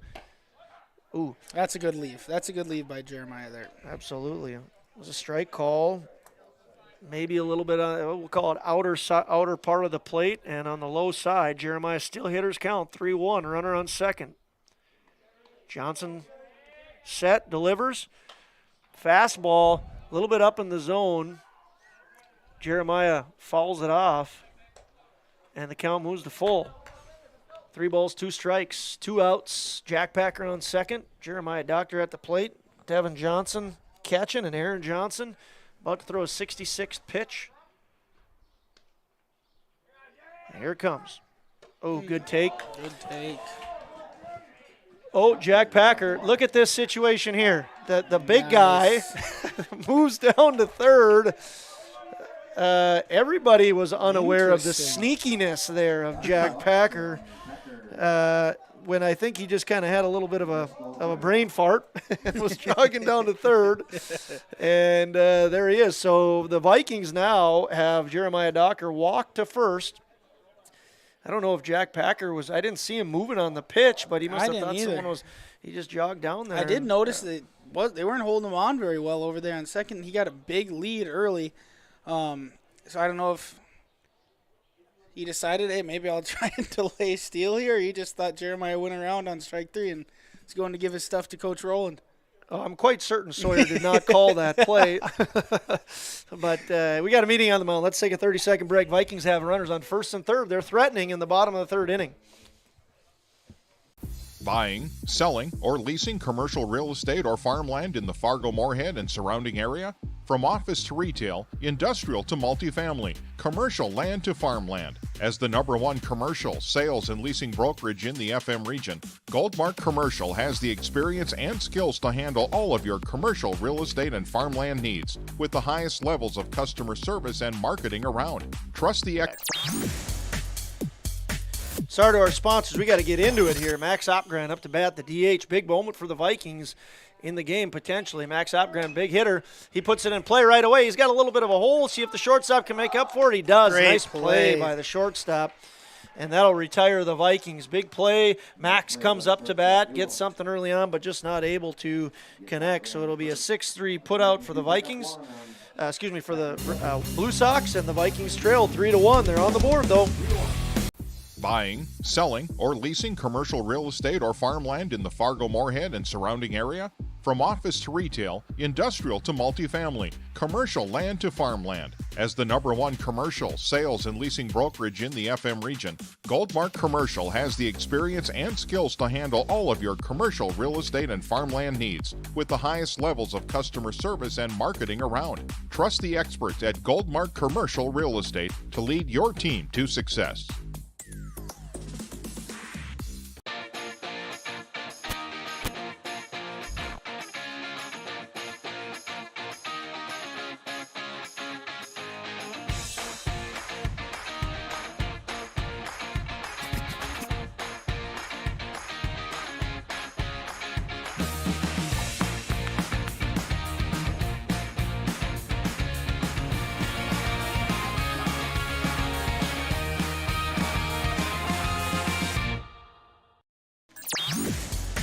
Welcome back in, fans. Yeah, 3 innings complete. Vikings trail 3-1 in the bottom half of the third inning. They had 1 run on 1 hit. They left 2 on base. There were no Hillsboro Central Valley errors. Andrew Doolum ended a threat by the Vikings on a nice play at shortstop, throw across to Cole Hebel, and the Blue Sox see themselves with the lead. We talked earlier, Nick, one of the baseball things we had mentioned, Bryce Whipple had a really good at-bat in the second inning. He went down 0-2, worked a walk. That turned the order over for the Vikings and could have been a big part of, why they were able to get a couple runs there. So one of those little things that make a difference. made a difference in enough to get the Vikings on the board, get a runner on base in Jack Wold. He had a good at bat as well. Got himself down 0-2 early and ended up getting hit by pitch. And Jack Packer came up and got a fastball early on in the count. He was ready to hit it. He hit it hard to the right center gap, scoring Jack Wold. Stanley Belaski on the mound. He'll face the 8-9-1 hitters. That's Alec Magnuson that pops one up, see if Jack Wold can put it away, and he does. So Stanley Belaski does a good job of pumping strikes. First out. Excuse me, I'm off there. Am I off one? 19. Nope, this is not the top of the order. Yes, it is the top of the order, so I am off one. So that was Caleb Hattlestead that flew out to short. I'm going to blame it on this book because it is terribly set up. And we got leadoff man, Gavin Belials. We can see if we good. can move I didn't here. have to move the camera there. What is Jack Wold doing there? I'm not sure.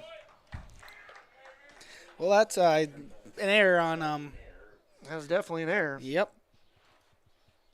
We got runner on first leadoff guy. We'll see if we can. That speed we alluded to that we think he has, if he's going to steal second here.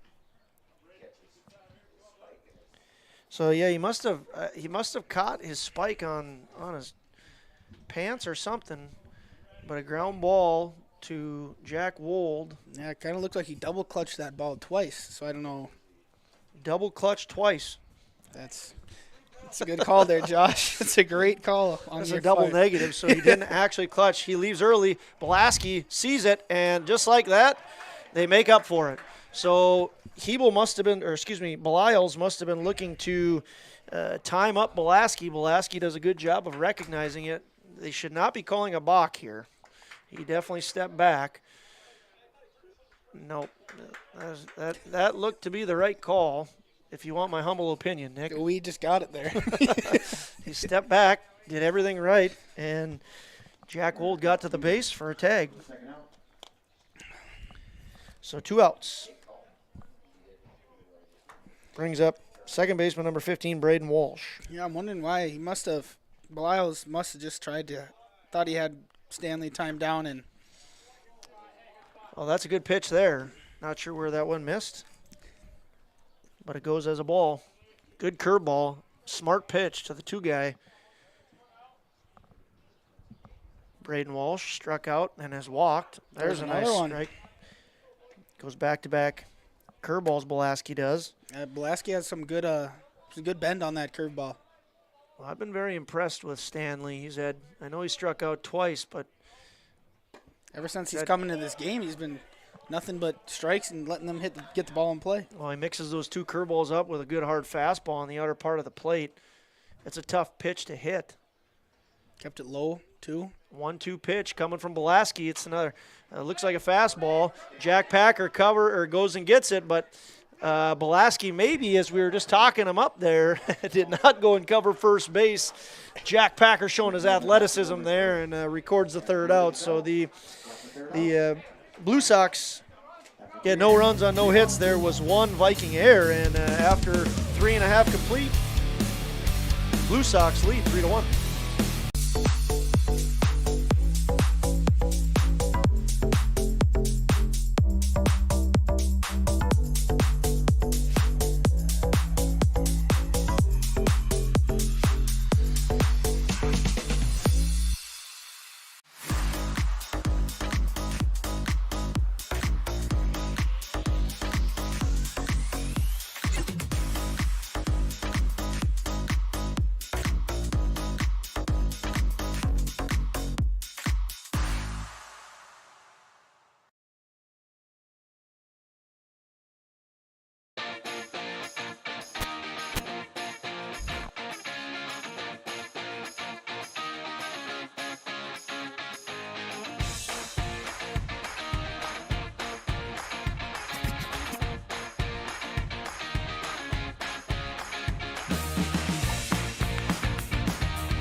Welcome back in, fans. Bottom half of the 4th inning, and Kindred Vikings will bring Grant Spellhog, Bryce Whipple, and Lucas Dahl to the plate, 7, 8, 9 hitters. Facing Aaron Johnson, who's had a good game, pitching well tonight. Grant Spellhog swings at the first pitch, falls it off, straight back. That's why those catches were those shin pads. He took that one straight off it. Probably the best place for a catcher to take it. Nice second pitch there by Johnson. Curveball down in the zone. He's done a really good job of mixing up his pitches. What are you going with here, Nick? High fastball? I think you might give him a curve here. Yep, he does. And Grant Spellhog holds. They're going to check him, and our camera crew isn't fast enough to get over to the umpire, but he did say he did not go. Trust us. Count goes to 1-2. Now, what do you think? High fastball? Yep. Here it comes. No, another breaking ball. Spellhog puts it in play. Johnson fields it and throws on over to first base to record the first out. So, interesting series there by Johnson. That works for him. Fastball and a bunch of curveballs to the 7-hitter. Let's see if Whipple starts off with a couple more curveballs here. Whipple walked his last time up to bat, had a nice at bat, and then got himself in some trouble on the base paths. Whipple playing right field. Takes strike one. Outer portion of the plate. Johnson has been rolling while in the full. Gets a sign, starts his delivery. Here's the windup and the pitch. High fastball, out of the zone, moves the count to 1-1.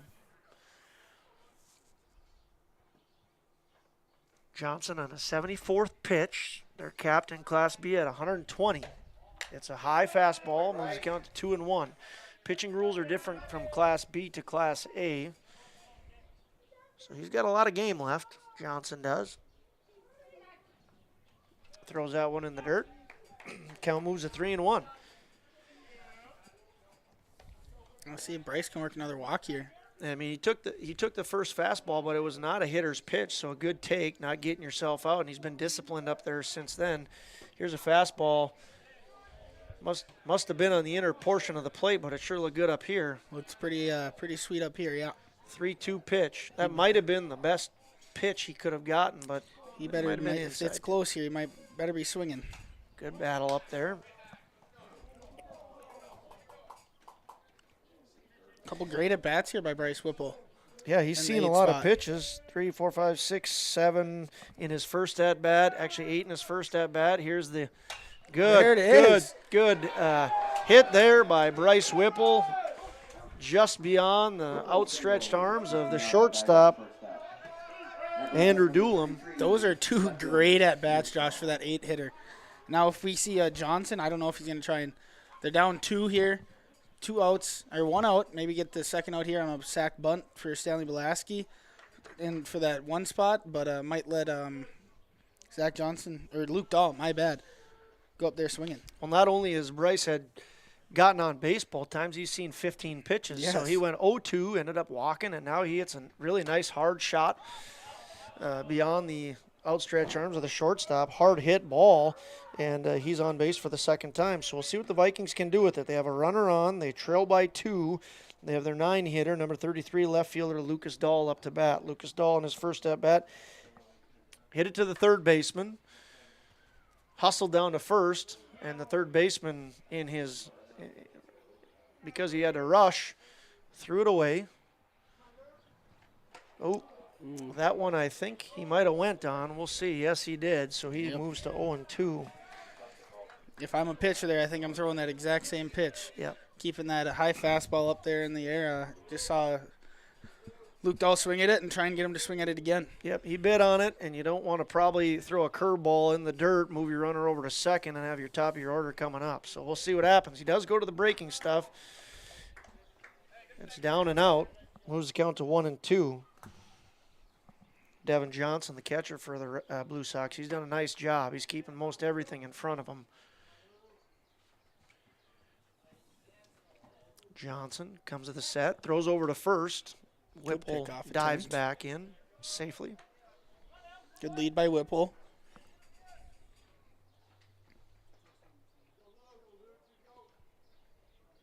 Johnson gets his sign, likes it. See if Luke Dahl can do a job here for the Kindred Vikings. Fastball outside, throw down to first. Trying to get Bryce again on the bases, but Bryce is back safely. That was a strike. Yep, strikeout. 7th Buffalo Wild Wings strikeout of the night for Johnson, I believe. So Dahl goes down looking. 2 outs, top of the order, Stanley Blasky, the pitcher for the Vikings. Tries the bunt, fouls it back. He really got into a good athletic position on that bunt and was hustling down the line. He would have been a tough out for, if he could have got the third baseman to play that, it would have been a tough out for them to get. Blasky has struck out in his last 2 at-bats. He's 0 for 2.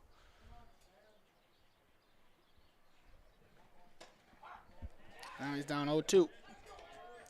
Bunt attempt, watch strike. That strike looked like it hit out that outside corner there. Outside upper part of the strike zone. Count goes to 0-2. 2 outs. Bryce Whipple on first base. Johnson gets a sign, looks in, comes set, and delivers. Curveball, fouled it off. It's a good hang there by Stanley Blasky. That's a great pitch by Johnson, though. Just better piece of hitting by Blasky, letting that getting that a little bit, that bat on it just a tiny bit to keep that at bat alive. I think Johnson would take that pitch back too. He left a curveball up in the upper part of the zone. It might have gotten away with one. You want to throw that curve somewhere where it's not going to hurt you. Throw over to first. I don't think Bryce White likes Johnson throwing over at him right now. Don't worry, Bryce. Mom can wash that jersey for you. Big kick from Johnson. Swing and a miss by Blasky, and they're going to make him throw it down because they missed it, and they do, and that's successful, and that'll retire the Vikings in the top half. Bottom half of the 4th inning. Vikings get no runs on no hits. They leave 1 on base. Score remains 3-1.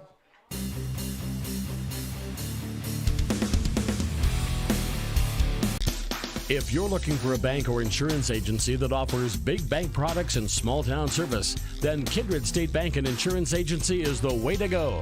Live in or near the Kindred area? Stop in and chat with a friendly banker or insurance agent about all of the convenient services and features they offer. Kindred State Bank and Insurance Agency are your neighbors who are here to help you grow and develop.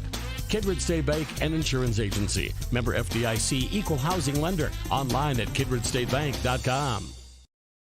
MLGC story began in 1906 in the rural communities of Enderlin and Cooperstown. Today, MLGC is a 4th-generation family-owned company that can deliver ultra-high-speed broadband, TV, telephone, and advanced business services to customers on a 100% fiber optic network.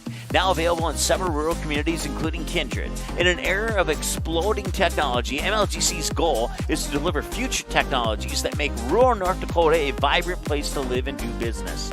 Visit them today, MLGC.com. MLGC, moving you at the speed of light.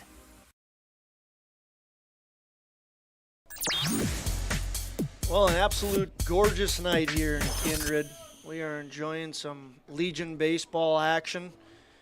It is about as perfect weather-wise as you could draw up on this June 7th evening. Temperatures in the low 70s. Bugs aren't out yet. The vanilla spray is tucked safely away, not needed for the nasty gnats. I wonder if our viewers know that trick. Well, secrets in Kindred. the vanilla spray keeping the gnats away. Stanley Blasky has come on and done a very nice job. Cole Hebel leads off for the Burros. He is showing why he was an all-state high school selection. He's 3 for 3, and he actually now has sprinkled the ball in every part of the field. He's got a base hit to left, a hard diamond cutter up the middle, and now he jumps on one and puts it in a right. So what a talented young man Cole Hebel is. He's showing that today with a leadoff single. Is he going to take second on the first pitch? Nope.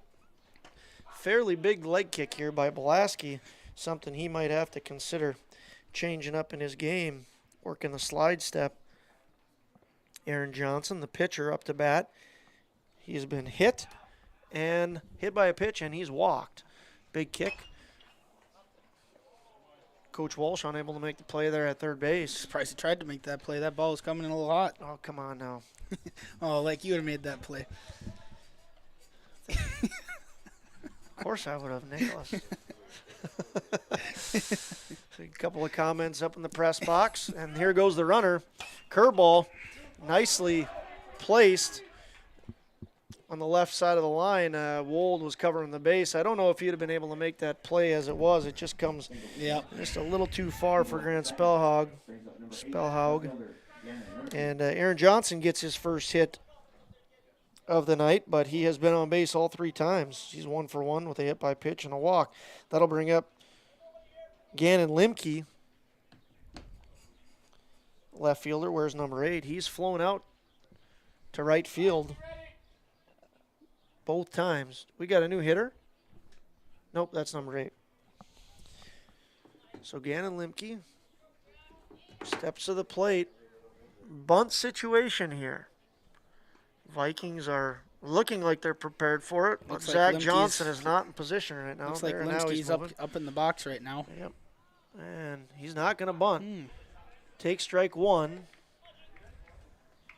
Limke better be close there. He just stepped on that chalk on his stride there. Coach Rowland gets Johnson in place. Limke.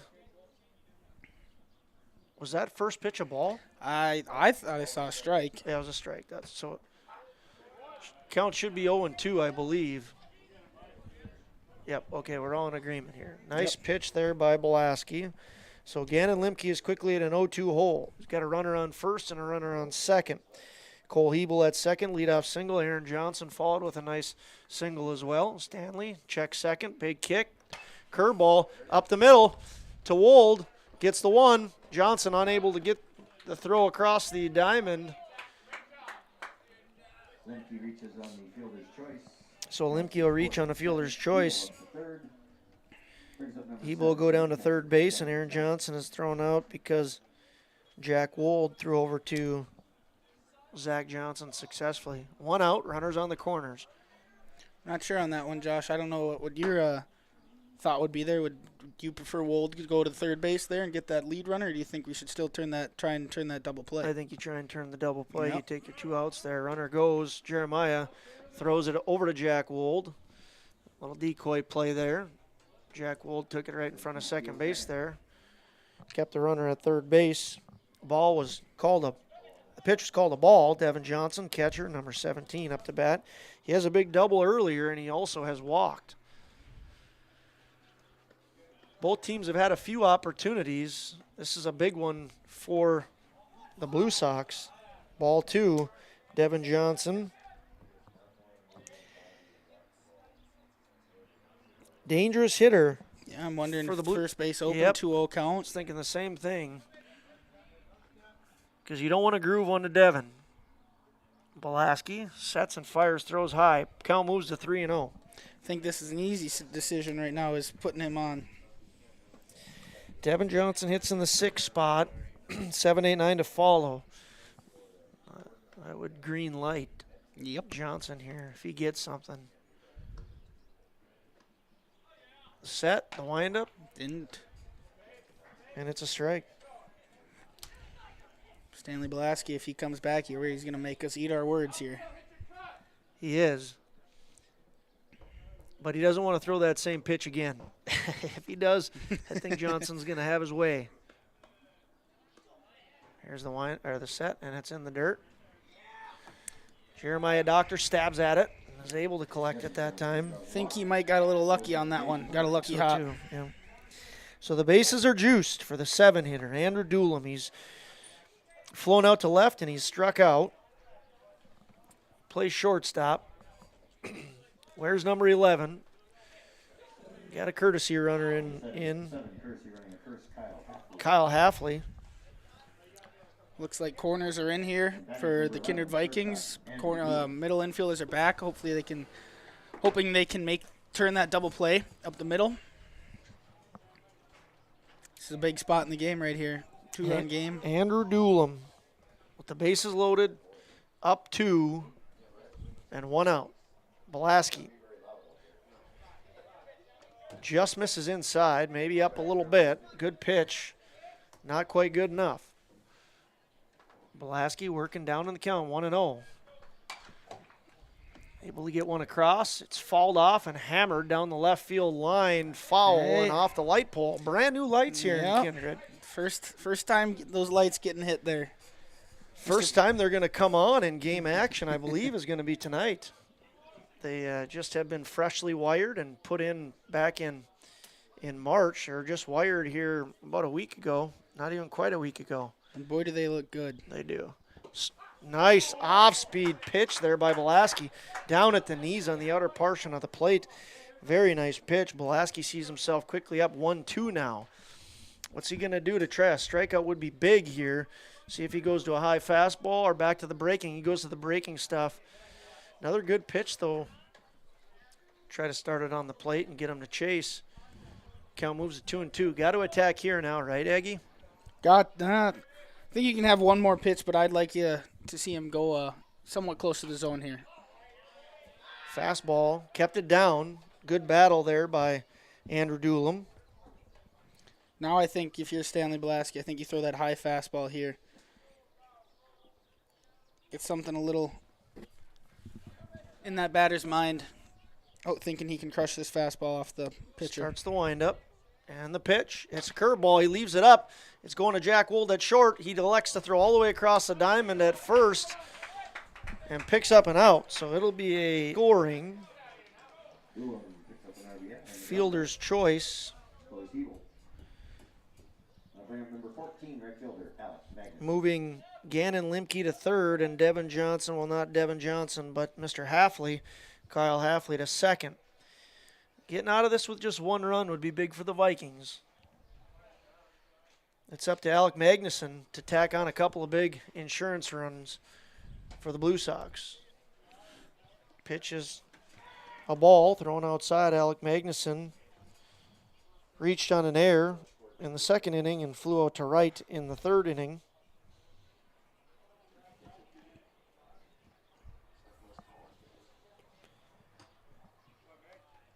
Jeremiah throwing down to second base. Dangerous throw. Zach Johnson right there. No room for error on that one. Guy on third, too. Gets past shortstop or second base, and that's a run. Belaski checks the runners. Looks in. Alec Magnuson at the plate. Good pitch. It's a strike. It's interesting to see here when the bases were loaded, Belaski was going from the full. Now with guys on second and third, he's going from the stretch again. Yeah, and that was a really juicy fastball. I was surprised Alec Magnuson didn't take that 2-0, especially with runners in scoring position. Curveball gets him flailing. Here we go, Big Jack Packer.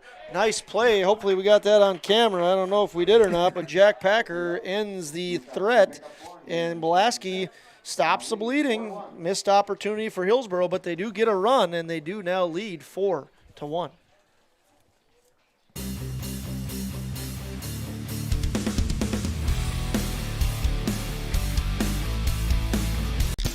If you're looking for a bank or insurance agency that offers big bank products and small town service, then Kindred State Bank and Insurance Agency is the way to go.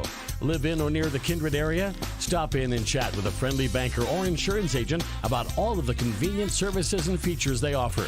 Kindred State Bank and Insurance Agency are your neighbors who are here to help you grow and develop.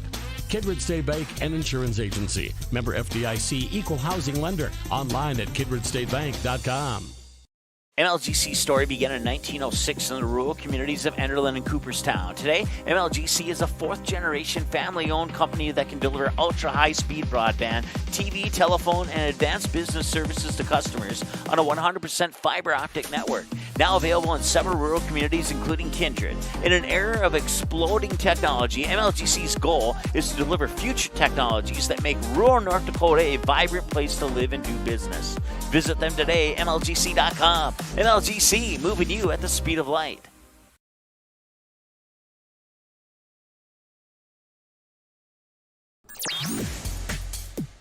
Hey fans, welcome back to Kindred. Beautiful, beautiful night. I've said it before, I'll say it again. It's fantastic. out here, and we're really enjoying the home Legion opener for the Kindred Vikings. Yep. Hillsboro Central Valley Blue Sox, their first games of the year. Last inning, in the top half of the 5th inning, the Blue Sox were able to get 1 run on 2 hits. They left 2 on base. There were no Viking errors. We'll see if the Vikings can counter. They have number 2 hitter, center fielder, and number 11, Xander Rath, at the plate right now. He'll be followed by Jack Wold, Jack Packer, Jeremiah Doctor, Max Opgran. We'll see if that happens. Xander squares the bunt, and that pitch was well over his head. Yep. Count moves to 1-1. Umpire is taking a beating tonight. couple he's taken straight off the melon. No helmet, and there was one that hit him right on the top of the head. Thankfully, he's okay. We can laugh about it now. Yes. Good bunt by Xander Rath. Wants to get the third baseman moving, but just pulls it a little bit foul, and the count will go to 1-2. Xander Rath 0 for 2, 2 strikeouts.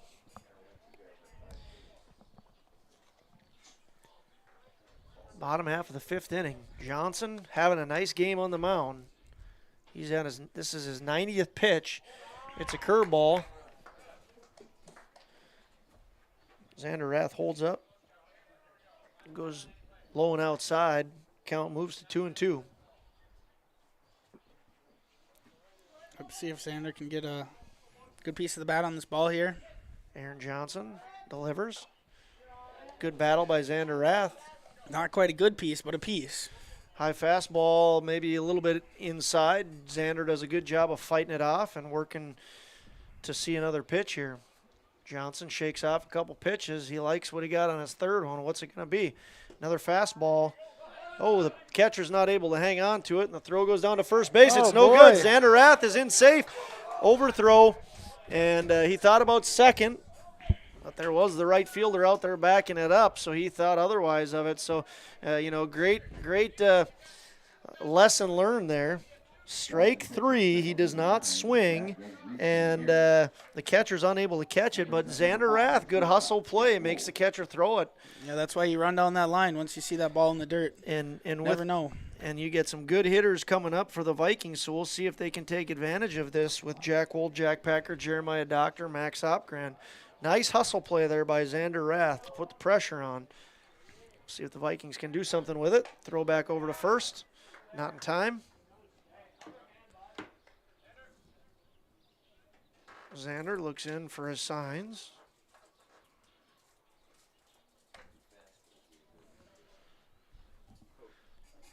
Once again, Jack Wold up to bat.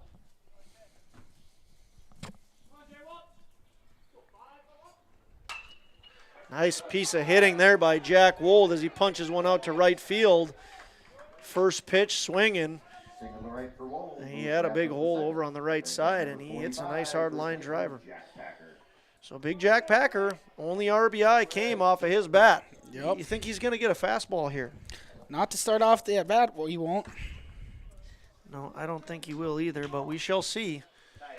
Big Jack Packer has runners on first and second. Jack Wold with a nice hit. Xander Rath with a good hustle play. He's on second. Wold on first. 0-0 pitch. It's something. I don't know, something off speed, but the catcher can't handle it. And both runners off-speed pitch that didn't drop.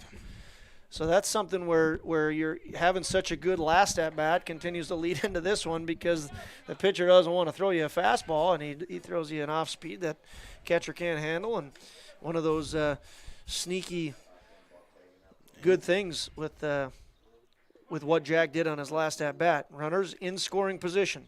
I think I'd be sitting fastball here, for Jack Packer. It's an off-speed, and he pops it out to right. Can't see out in right field here, so I'm going to say that one out of play. Was out of play. Yeah, guess I was wrong there. Well, I don't know that he'll see anything too hard. I think he's going to see some off-speed. Shook off a pitch. Johnson, another off-speed. Jack puts it in play. Nice job. Jack's a big guy running down the – and he's safe at first. Like we said, Jack Packer can move, folks. He can move, yes, absolutely. He's a great athlete. Almost a 60-foot shot putter. And he can move down that line. That'll be an RBI. Did it score as a hit?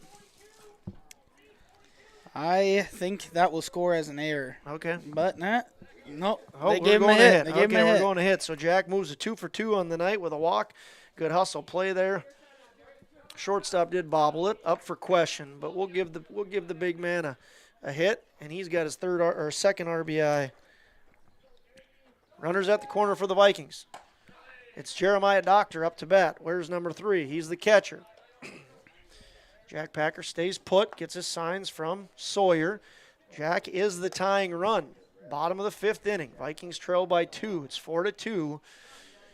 97 pitches for Johnson. He throws over in the dirt. Great pick there by the All-Stater himself, Cole Hebel. He's had a great game today as well. If Jack Packer isn't getting dirty there, he might want to get a little bigger lead there. Good point.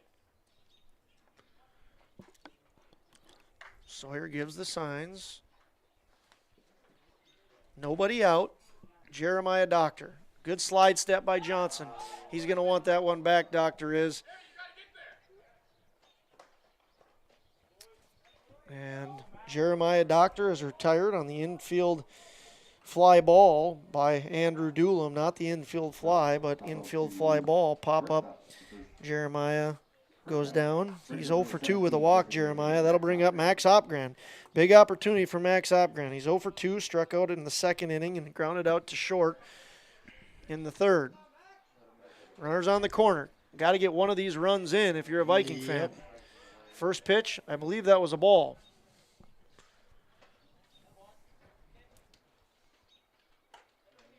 Got to hit something to the outfield here. Cut this lead in half. Vikings trail 4-2. Falls that one back. It's a pop-up, so he's not in a hole. Excuse me. It's 1-1. Johnson with his 100th pitch in Class B baseball. You can pitch 120. So he might be. Jack leaves early. The big guy takes second. And they called a balk on that. Interesting. I don't know if I saw he balked, but he called a balk. I did not see one there, Josh. So we have a bit of a discussion here. Jack, he runs the early steal perfectly. And, either way, the Vikings should have gotten a run because the ball was in the dirt. It was a pass ball, and everything's fine. So whether you call it a balk or you don't, I mean, the result of the play is going to be what it is. But Jack Packer does a nice job. If he was supposed to early steal, it was effective. He gets to second base, and the throw is in the dirt. So actually, the balk call hurts the Vikings because they don't get a ball. Right? What's the count? Count is 1-1.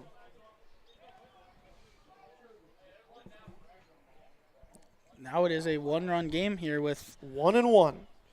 One-run game. Jack Packer on second base. Max Opgren on the 102nd pitch watches a fastball go by. Big man up there, kid. Be aggressive. Moves the count to 1-2. Tying run for the Vikings is on second base. Max Opgren up to bat. 1 out. Johnson pitches. Fastball down in the zone. Good location by Aaron Johnson there.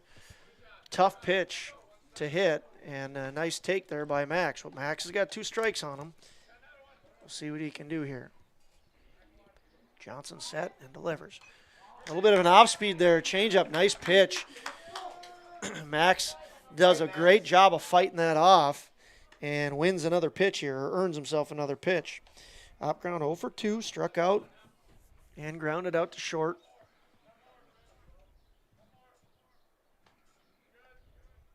Johnson sets. And the pitch. Fastball. Max hits it. Going to be a tough play here at first. And the first baseman's unable to come up with it. We're going to have Jack coming home, and he does. What great base running there by Jack Packer. Well, that was some excitement there. You know, Max Opgran gets himself in an 0-2 count, and or a 1-2 count, 1-2, and yep. puts the ball in play. Jack Packer is hustling. He knows it's going to be, you know, it would have been a really tough play to throw him out at third, and the shortstop. That was a great read by Jack on second. Knew it was going to be in the hole. Knew it was going to be a tough play for the shortstop. He got to third, and then shortstop made a great play. It's just unfortunate for that first baseman not to come up with that pick. Andrew Doolin makes a nice play, yeah, just a little bit in the dirt. Hebel, I'm sure, is kicking himself because he's a fantastic player. I mean, he wanted that, and it just squirted away enough where Jack had his momentum going, took home, and we got a tie ball game. Yep, we got a game here in Kindred. Great first game here and opening game on Kindred Vikings home field. Did they score that play of Max's, an error or a hit? An error. That ball, I think, beat him to it. So the arrow go to the shortstop.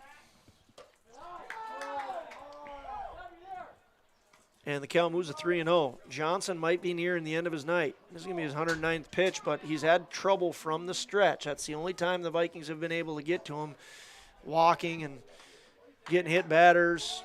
Throw goes over to first. Max dives in safely.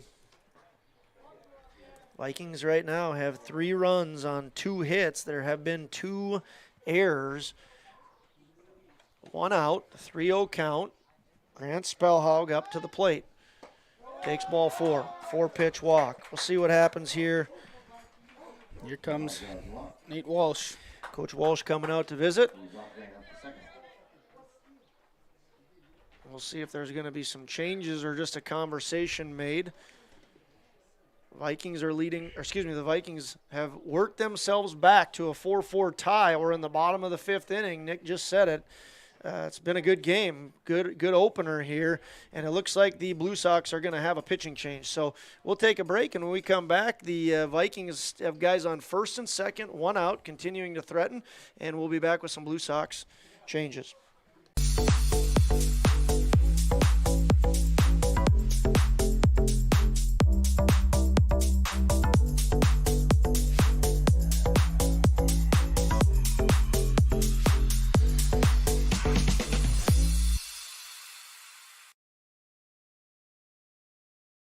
Kindred Storage, built on the north side of the city of Kindred, provides secure and affordable storage. The units at Kindred Storage are new construction, isolated from water and snow, and are maintained year-round. The area is also well lit to ensure easy and safe access to your possessions day or night. Call 701-428-3121 for unit pricing and more information. You can find Kindred Storage located on the north side of the airport in Kindred. You may already know that at Close Mentor, you can shop great designer brands without the full designer price, and that you can bring your gently used items into Close Mentor and sell them for cash on the spot. Here's something else you should know. Buying and selling at Close Mentor aids in water preservation, reduces chemical pollution, decreases landfill waste, boosts your local community. That's right, it's resale, and it's better than retail. Be green and kind to the environment by selling your clothing and buying sustainable fashion for yourself. How you overcome challenges as a farmer is what defines you. At Mustang Seeds, it's what defines us. This year brought heavy drought, late-season storms, and hail. Now is the time to savor the harvest weather and reap the rewards of the blood, sweat, and tears we've put into our fields. With strong products, proven results, and an untamed spirit, we don't allow any room for failure. Contact Clay Erdman at 701-630-2113 or visit mustangseeds.com today. What a fun night in Kindred. Baseball action, Class B Legion, Kindred Vikings, and the Hillsboro Central Valley Blue Sox are knotted up at 4 in the bottom of the 5th inning. Defensive changes for the Blue Sox. Aaron Johnson moves over to first base and Cole Hebel into the game. Aaron Johnson's final line, well, not final quite yet, but his current line is 4 1/3 innings pitched, 9 Buffalo Wild Wings strikeouts, 5 walks, 1 hit batter, 4 runs scored, 3 of them are earned, but he's responsible for the 2 that are on the bases right now. Max Opgran at second, Grant Spellhaug at first. Bryce Whipple has had 2 very good at-bats tonight, and he is in the batter's box. He is 1 for 1 with a walk, but he has seen 15 pitches and done a nice job. So we'll see if he can keep his good day going. Hebel, a lefty, all-stater. We said it before. Throws a strike. Nice pitch, outside corner. Yeah, he hit that great spot. That was a great 0-1 pitch there. So Bryce Whipple is quickly in a hole, 0-2. Two very good pitches by Hebel. It's not his first time in a hole tonight, Josh. So we got Hebel. Bryce Whipple taking some time. Hebel looks in. 1 out. Runners on first and second. 0-2 count. Checks the batters. Hebel delivers. Nice pitch. So Hebel comes in and just fires 3 strikes, all located very well. Nothing over the plate. And he gets his first Buffalo Wild Wings strikeout of the night. That's one of those, where you sometimes just tip your cap. I'm sure Bryce wants to hit this guy and thinks he can hit this guy and can hit this guy, but Cole Hebel came in and did a really nice job there pitching 3 strikes down in the zone. So now it's up to Mr. Dahl. That ball is going to be low and out. Luke Dahl reached on an error in the second, struck out in the fourth. I'd be surprised if Hebel doesn't throw just straight fastballs here. Dahl is the 9-hitter. You just go after him. You attack him. Just did the same thing with Whipple. I bet he does the same thing here. Yep, nice pitch there, right at the knees. Tough pitch to hit. Count moves to 1-1. Well, Hebel's 3 for 3 at the plate, has scored 3 runs, has had a good game at first. We'll see if he can end the Viking rally in the bottom of the 5th inning here. Count moves to 2-1. Runners on first and second, 2 outs. 9-hitter, left fielder number 33, Lucas Dahl, up to bat. The pitch. High and out. So the count moves to 3-1. So Hebel finds himself in a little bit of trouble. Hitter's count for Lucas Dahl. Set and the delivery. Ooh. Well, that was a generous call. It might have been a little bit low and outside, and that was a big call because you got top of the order coming up next. 3-2, 2 outs. Runners on first and second. They should be going. We'll see. Here's the pitch. Runners go. And he did go. They did call the swing, the strike on the swing. So Hebel picks up his second strikeout. He comes in and strikes out 2. And does a very nice job, but it's not before the Vikings put 3 runs on the board and tie this game up at the end of 5 innings. The score now reads 4-4.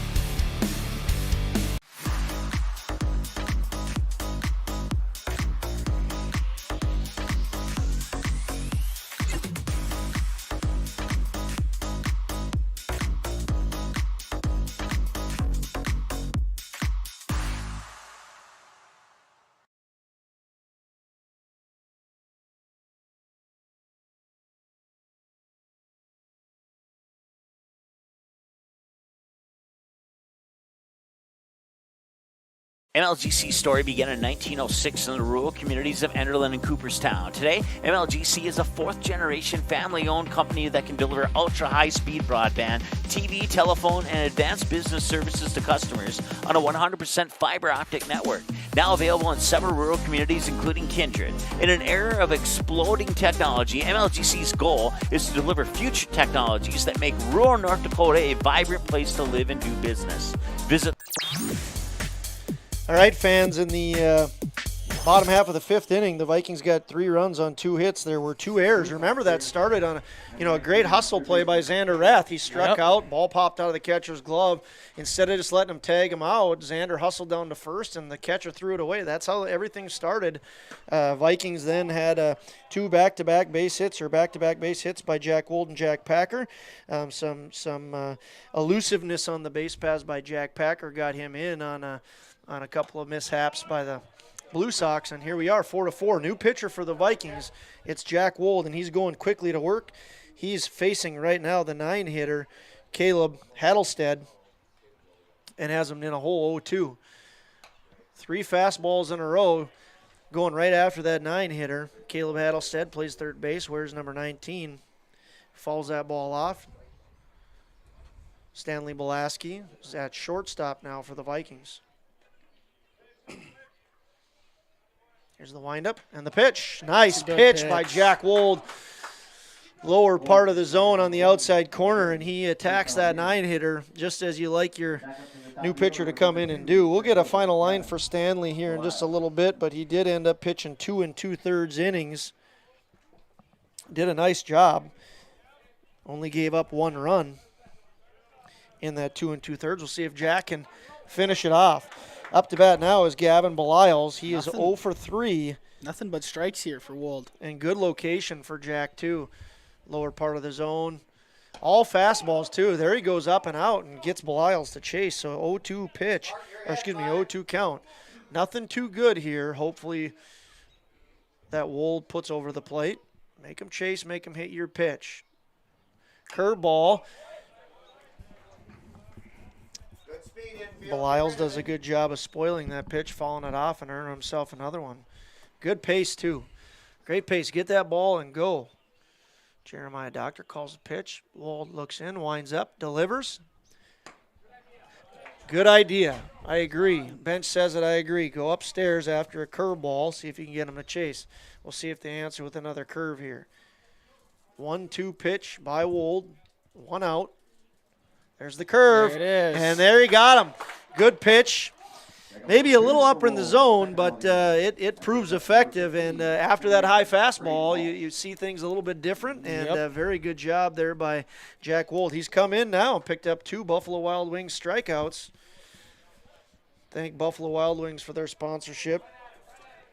Thank Jamie Swenson and Park Company Realtors for their sponsorship. We had 3 runs come across the Park Company home plate.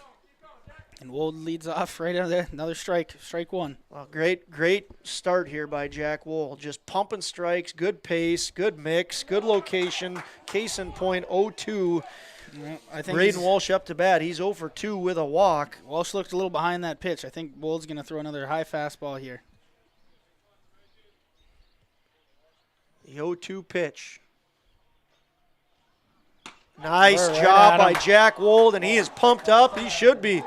He's excited about that. Struck out the side. It's a Buffalo Wild Wings strikeout session. After 5.5 complete, the score remains 4-4. If you're looking for a bank or insurance agency that offers big bank products and small town service, then Kindred State Bank and Insurance Agency is the way to go. Live in or near the Kindred area? Stop in and chat with a friendly banker or insurance agent about all of the convenient services and features they offer. Kindred State Bank and Insurance Agency are your neighbors who are here to help you grow and develop. Kindred State Bank and Insurance Agency. Member FDIC, Equal Housing Lender. Online at kindredstatebank.com. The Knickerbocker in Hickson, North Dakota is the place for you and your friends to come and enjoy cold drinks, great food, and sports all under a friendly and fun atmosphere. Whether it's the Vikings, Twins, Wild, NDSU Bison, or one of your favorite teams, watch all the games at the Knickerbocker. Open Monday through Friday, 11 a.m. to 2 a.m., and Sunday, 12 noon to 2 a.m. You can find the Knickerbocker at 412 Main Avenue in Hickson, just a 10-minute drive south of Fargo. Take University Drive, head south until you arrive.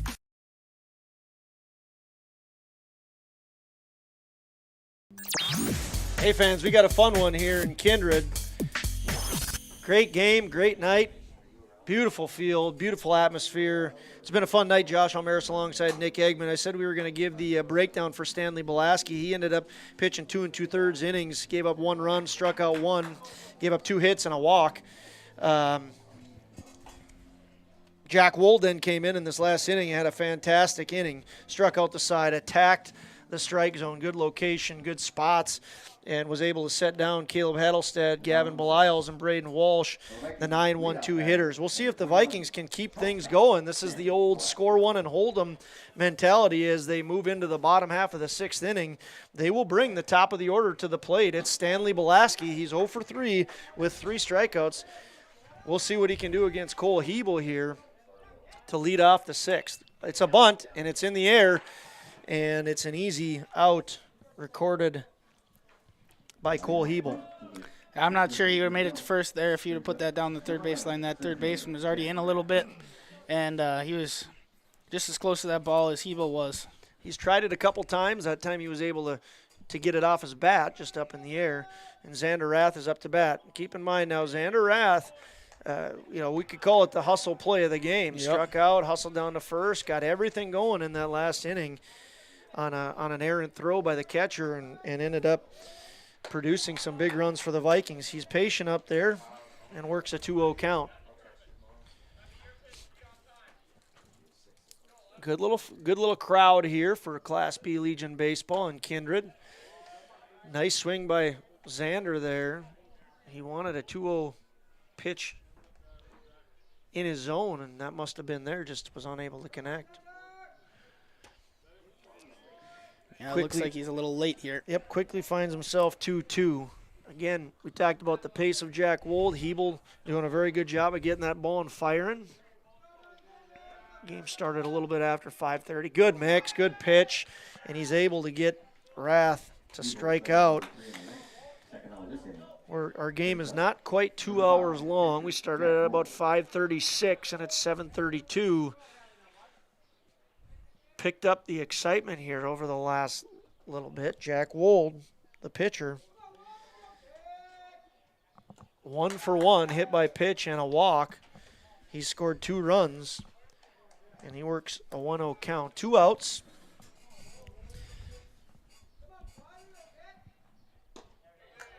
Jack Wold goes 2-0 here. Be interesting to see if Jack Wold gets on, what the Blue Sox are going to do with Jack Packer. Mm-hmm. Can't put Wold in scoring position, though. So it's like the double whammy. If Jack gets a double, that's exciting. But then it leaves first open. Yep. You're probably going to see him put Big Jack Packer on base. It hasn't quite been tonight, but Jeremiah Doctor's a great hitter as well. Yep. He just hasn't gotten that opportunity tonight. Same with Max behind him. As it is, Jack Wold grounds out to the third baseman. And the Blue Sox retire the Vikings after 6 innings complete. The Vikings and the Blue Sox are tied 4-4. The Knickerbocker. Signorama of Fargo is the trusted, preferred signage vendor of NDSU athletics. The global leader in the sign and graphic industry, Signorama is the way to grow your business. Competitive prices, free consultations and estimates, signage solutions that fit your budget. Signorama is locally owned and committed to community support. Trusted by the Bison, be a championship business with Signorama. Call or go online at sarvalley.com.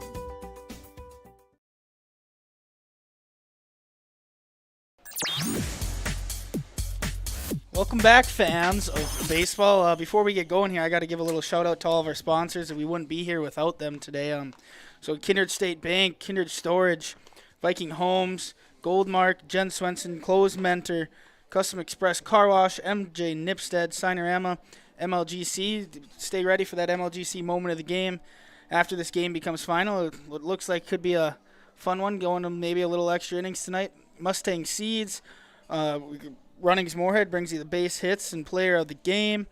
Jamie Swenson and the Park Company Realtors. The Knickerbocker, Todd Wold in the Express Lane, who's got that scoreboard. Been a great night tonight. Fun night of baseball. Beautiful area. Love the combines out in right field. It's a good old farm community. That's what Class B is all about. We got Cole Hebel up to bat. Big swing to start out. And Jeremiah Doctor took one. He looks to be in a little bit of pain right now. Cole Hebel is 3 for 3, 3 runs scored. He's got a base hit to left, a base hit up the middle, and a base hit to right. He's an all-stater in Class B high school baseball. Great athlete. He's on the mound as well right now. We'll see what he can do in his at-bat. The 3, 4, 5 hitters coming up for the Blue Sox in the in the 7th inning. And the Vikings will counter in the bottom of the 7th with their 4, 5, 6. So a lot of interesting storylines here. Fantastic game. Cole Hebel, Grant Spellhog. One that he wants to have back. Line drive. Off the glove. That's an error. Error. Yep.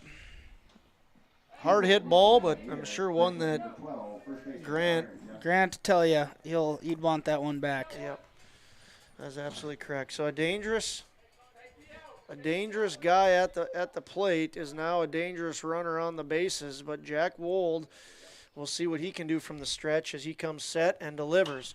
Hard line drive to left center field. Ball bounces up on Dahl out and left, and a fantastic job of staying in front of that. If Dahl does not stay in front of that ball, he will for sure scores, and Johnson's probably on third, maybe just on second, but an underestimated play there by Dahl out in left field. Going to have a visit by Coach Rowland. 2 base hits. Who's our base hit person? We got to give some love to them. We've forgotten to do that. Base hit people. Runnings out of Moorhead giving us the base hits here, and we got 2 in a row here by Hillsboro Central Valley Blue Sox. Hoping to capitalize. First one was an error. First one was an error. That is my fault. It is. We won't give you that one, Runnings. We won't give you the error. But we missed you a whole bunch, Runnings, and we appreciate your sponsorship. So the base hit by Aaron Johnson is officially a Runnings base hit. Remember, we have Runnings Player of the Game and MLGC Moment of the Game coming as well. Coach Rowland out there chatting with Wold. Yep, he's probably going over bunt coverages here, if I'm assuming here. Gannon Limke, the left fielder, wears number 8, is up to bat. He is 0 for 3. He's flown out to right field twice. I would think that you're bunting here. Devin Johnson, a dangerous hitter. He has a double and 2 RBIs, so this to me is about as much of a bunt situation as you can get, but I guess not. Ball must have missed a little high. There, it looks close. Gannon Limke. Yeah, there is nobody holding Hebel. That's something Belaski should be holding there. Yep. And then here we go. He's moving over now to hold him, so no freebies. Ooh, 2 close misses. Like I said earlier in Limke's last at bat, he's very high up in this batter's box, and he's got to be close if he's going to step out of this batter's box. And it's a 2-0 count.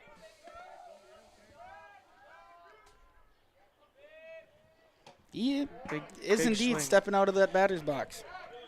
Big swing by Gannon Limke there with Devin Johnson on deck. Devin Johnson has a double and 2 RBIs. He's also walked twice. Dangerous hitter behind him. Not to discount Limke. Limke has put balls into play here. Wold, 2-1 pitch, curveball. Nice change up of pace there on the curve by Wold. It's a 2-2 pitch coming next. Nobody out, runners on first and second. Big moment in the game here. The set. The delivery. Fastball. Fouled out of play. Limke stays alive. Count stays 2-2. It's a fun night, Nick, huh? Yes, it is. Great game. First night out on this field. Can't ask for much better. Great night of baseball. Wold. Nice curveball, but Limke does a little bit better job of punching that out into center field. That'll score 1. It's a big RBI by Gannon Limke. RBI single by Limke. An RBI single brings in Hebel. Johnson goes to second. And Johnson goes to second. So same situation here, except for now the Vikings see themselves trailing 5-4. We'll see how Jack Wold can continue to battle. This is a very dangerous hitter coming up to bat right now. Number 17, Devin Johnson, the catcher. We have a new score on that Express Lane scoreboard now. Those Blue Sox are up 5-4 now in this last inning. And a run came into home. Just like Jamie Swenson can sell you a home with Park County Realtors. Park Country. A pitch. Nice pitch. Wold finds himself on top. Strike on the lower outside part of the plate. Devin Johnson, 0-1. Wold looks in. Checks the runners. Looks to home. Fires. Off speed. Curveball. Nice pitch. Maybe a little bit up in the zone, but he got it across for a strike. It's an 0-2 pitch. Now, you are way ahead here, Jack Wold, against a good hitter. Don't give him anything too good. Nice. Thought that was a fastball. He gets the out. Good play there by Zach Johnson. Camera guy missed it completely. Good little breaking ball there. Maybe left it a little up. I thought he was going high fastball. That's what I thought he was doing when he threw that pitch right away. But it was a breaking ball, and it was effective. So great job there by Jack Wold.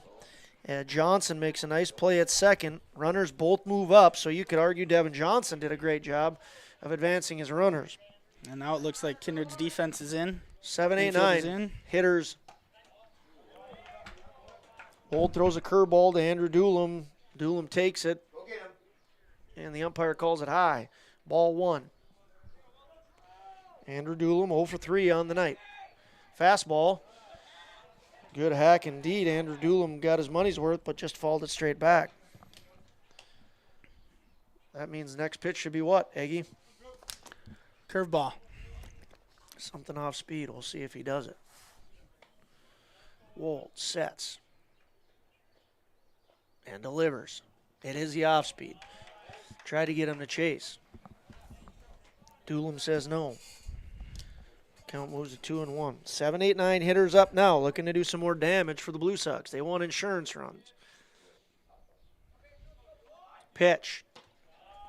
Not a bad pitch. Goes up in the zone just a little bit. Trying to get him to chase, but Doolum does not take the bait. It's 3-1. Hitters count.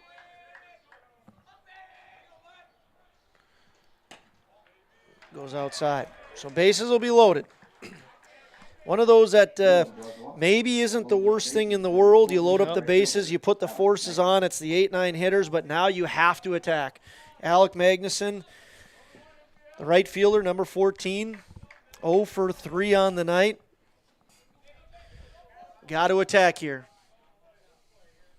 And Jack does. Strike 1 at the knees. Great pitch. 0-1 count, 1 out for the Vikings. They're trailing 5-4. It's the top of the 7th inning. Been a great game. Just over 2 hours old. Nice pitch again.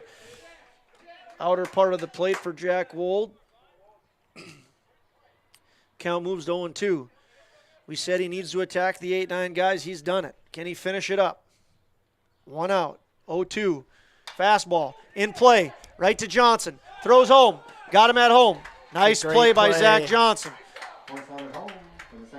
Great job by Zach Johnson. Hard one hopper. He goes right home with it. So Alec Magnuson will reach on the fielder's choice. Every runner moves up except for the one from third to home because he's thrown out by Johnson to Jeremiah Doctor. That means the 9 hitter, Caleb Hattlestead, is up. 2 outs. Hattlestead is 0 for 3. We said that Wold needs to attack the 8-9 hitters. He attacked 8 nicely. We'll see if he can take care of business with the 9 batter. He sets. Fires. Ground ball. Blasky fields it. Throws across, and that'll do it. Great job by Jack Wold to come in and take care of business. The Blue Sox, however, do get 1 run on 2 hits. There were 2 Viking errors. Score now reads Hillsboro Central Valley 5, Kindred Vikings 4. We move to the bottom half of the 7th inning. One last chance for the Vikings.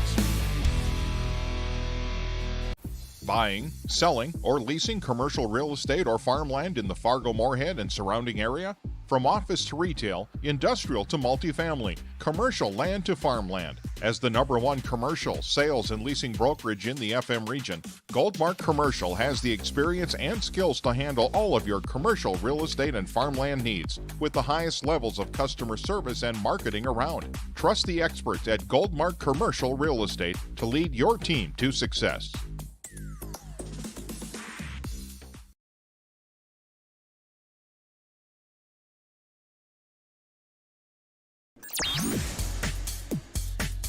Welcome in, fans. Once again, it's been a great game, and we are about to see how this one ends. It's the bottom of the 7th coming your way here shortly. The Blue Sox had three of their, arguably best players up to bat in the top of the 7th with Hebel, Johnson, Limke. They're 3, 4, 5 hitters. The Vikings are going to see if they can answer with their 4, 5, 6 hitters. Jack Packer, Jeremiah Doctor, and Max Opgran coming to the plate for the Vikings. They have to score at least 1 to keep the game going. 2 ends it with them on top. 0 ends it with the Blue Sox on top. It's Hebel to Packer to start off the bottom of the 7th.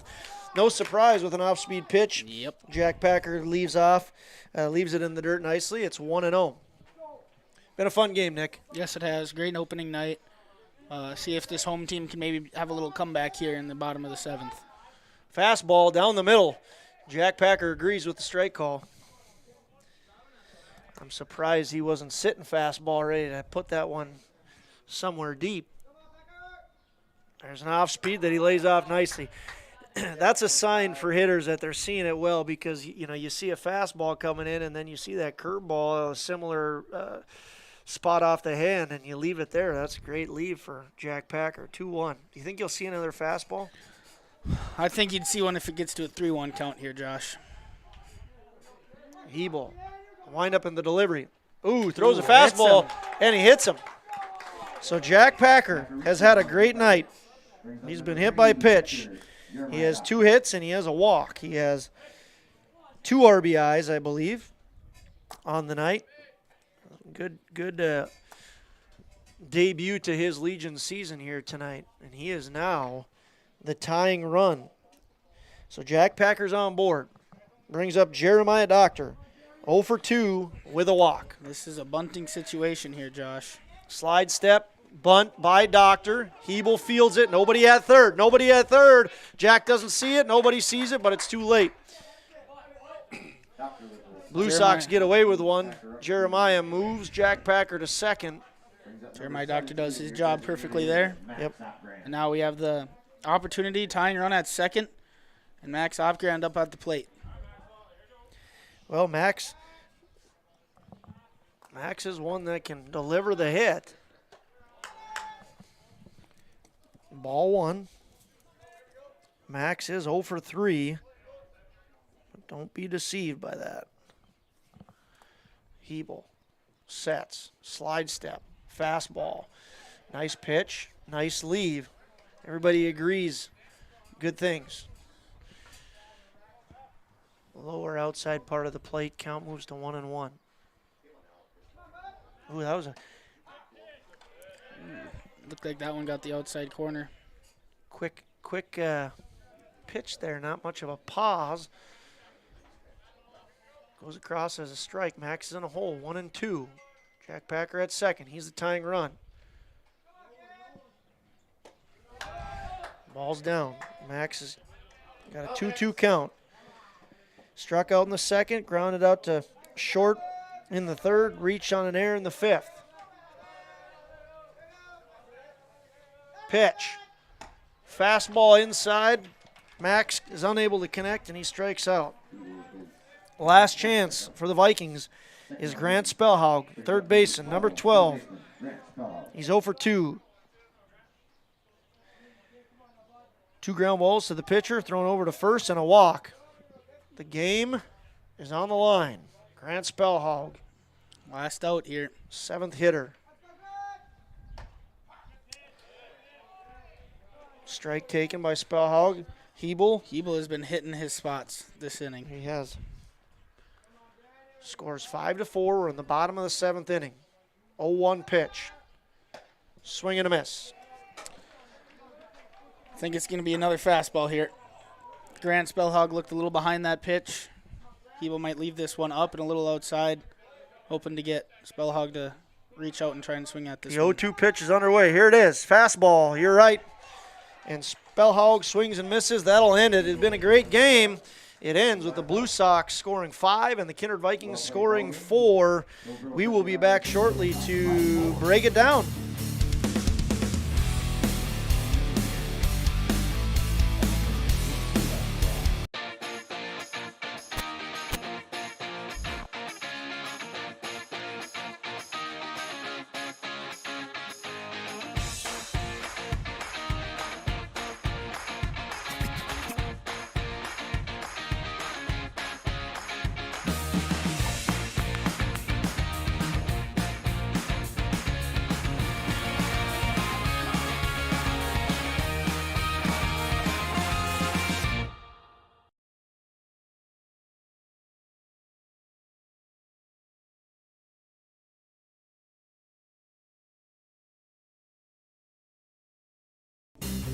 Hey fans, welcome back into Kindred, North Dakota, where we just saw a great baseball game.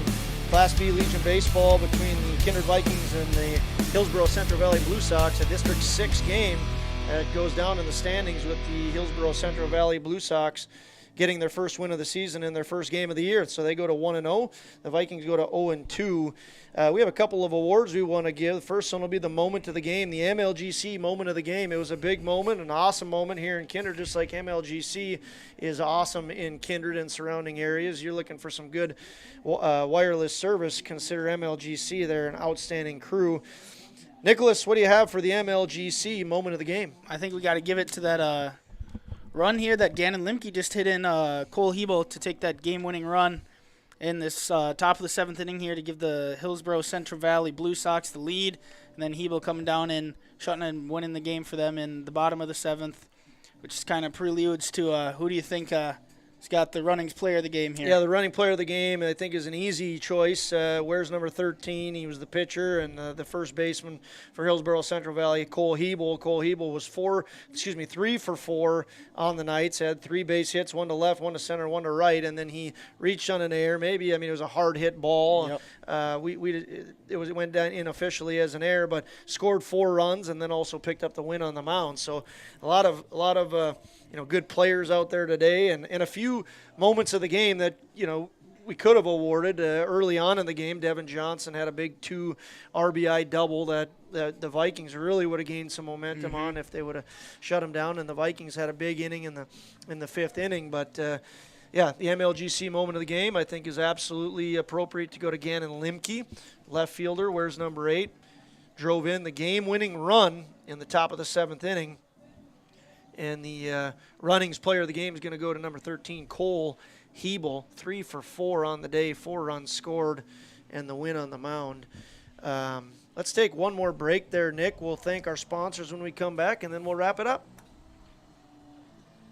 Kindred Storage, built on the north side of the city of Kindred, provides secure and affordable storage. The units at Kindred Storage are new construction, isolated from water and snow, and are maintained year-round. The area is also well lit to ensure easy and safe access to your possessions day or night. Call 701-428-3121 for unit pricing and more information. You can find Kindred Storage located on the north side of the airport in Kindred. Hey fans, welcome back. I want to once again thank all our sponsors. It's great to have so many of you helping out and making it possible for Magnitude to cover these games. I want to thank Express Lane, Todd Wold, the Knickerbocker, and Jamie Swenson of Park Company Realtors. I want to thank Kindred State Bank and Kindred Storage. Runnings out of Moorhead. We want to thank Mustang Seed, MLGC, and Sinorama. Thank you to MGA Nipstead, Custom Express Car Wash, Viking Homes, Goldmark, Jen Swenson, and Close Mentor. A big thank you to all of our sponsors for making it possible for Nick Eggman and myself, Josh Almaris, to be up here calling some baseball and providing that for fans that are not able to be here. It was a beautiful night, Nick. Absolutely gorgeous outside, Yes, low it was. 70s. Any final thoughts? That was a great game. Both teams came and they played some pretty good baseball. I think each team had 3 errors each. But overall, pitchers came in, threw a lot of strikes. Hitters, finally, the bats kind of came to life for Hillsboro Central Valley. In those last couple innings, we had that one big inning from Kindred. It was just an all-around good opening night here in Kindred, North Dakota for this home field. Yeah, the game went 2 hours and 15 minutes. Pretty good pace. Like you said, a couple of errors that, maybe some teams are kicking themselves on. But overall, hard-fought game and some fun baseball to watch. It's just fun to be up here, right? Yes, It's fun to do this stuff. It's fun to watch these kids compete and continue to get better. So, final goes one more time. Hillsboro Central Valley Blue Sox are successful over the Kindred Vikings in District 6 Class B Legion Baseball by a score of 5-4. For Nicholas Eggman, my name's Josh Almaris. We are signing off. Have a good night. Seating has been a presentation of the Magnitude Sports Network. Don't forget to subscribe, click the bell, and visit our website at magnitudesn.com for a schedule of our upcoming broadcasts.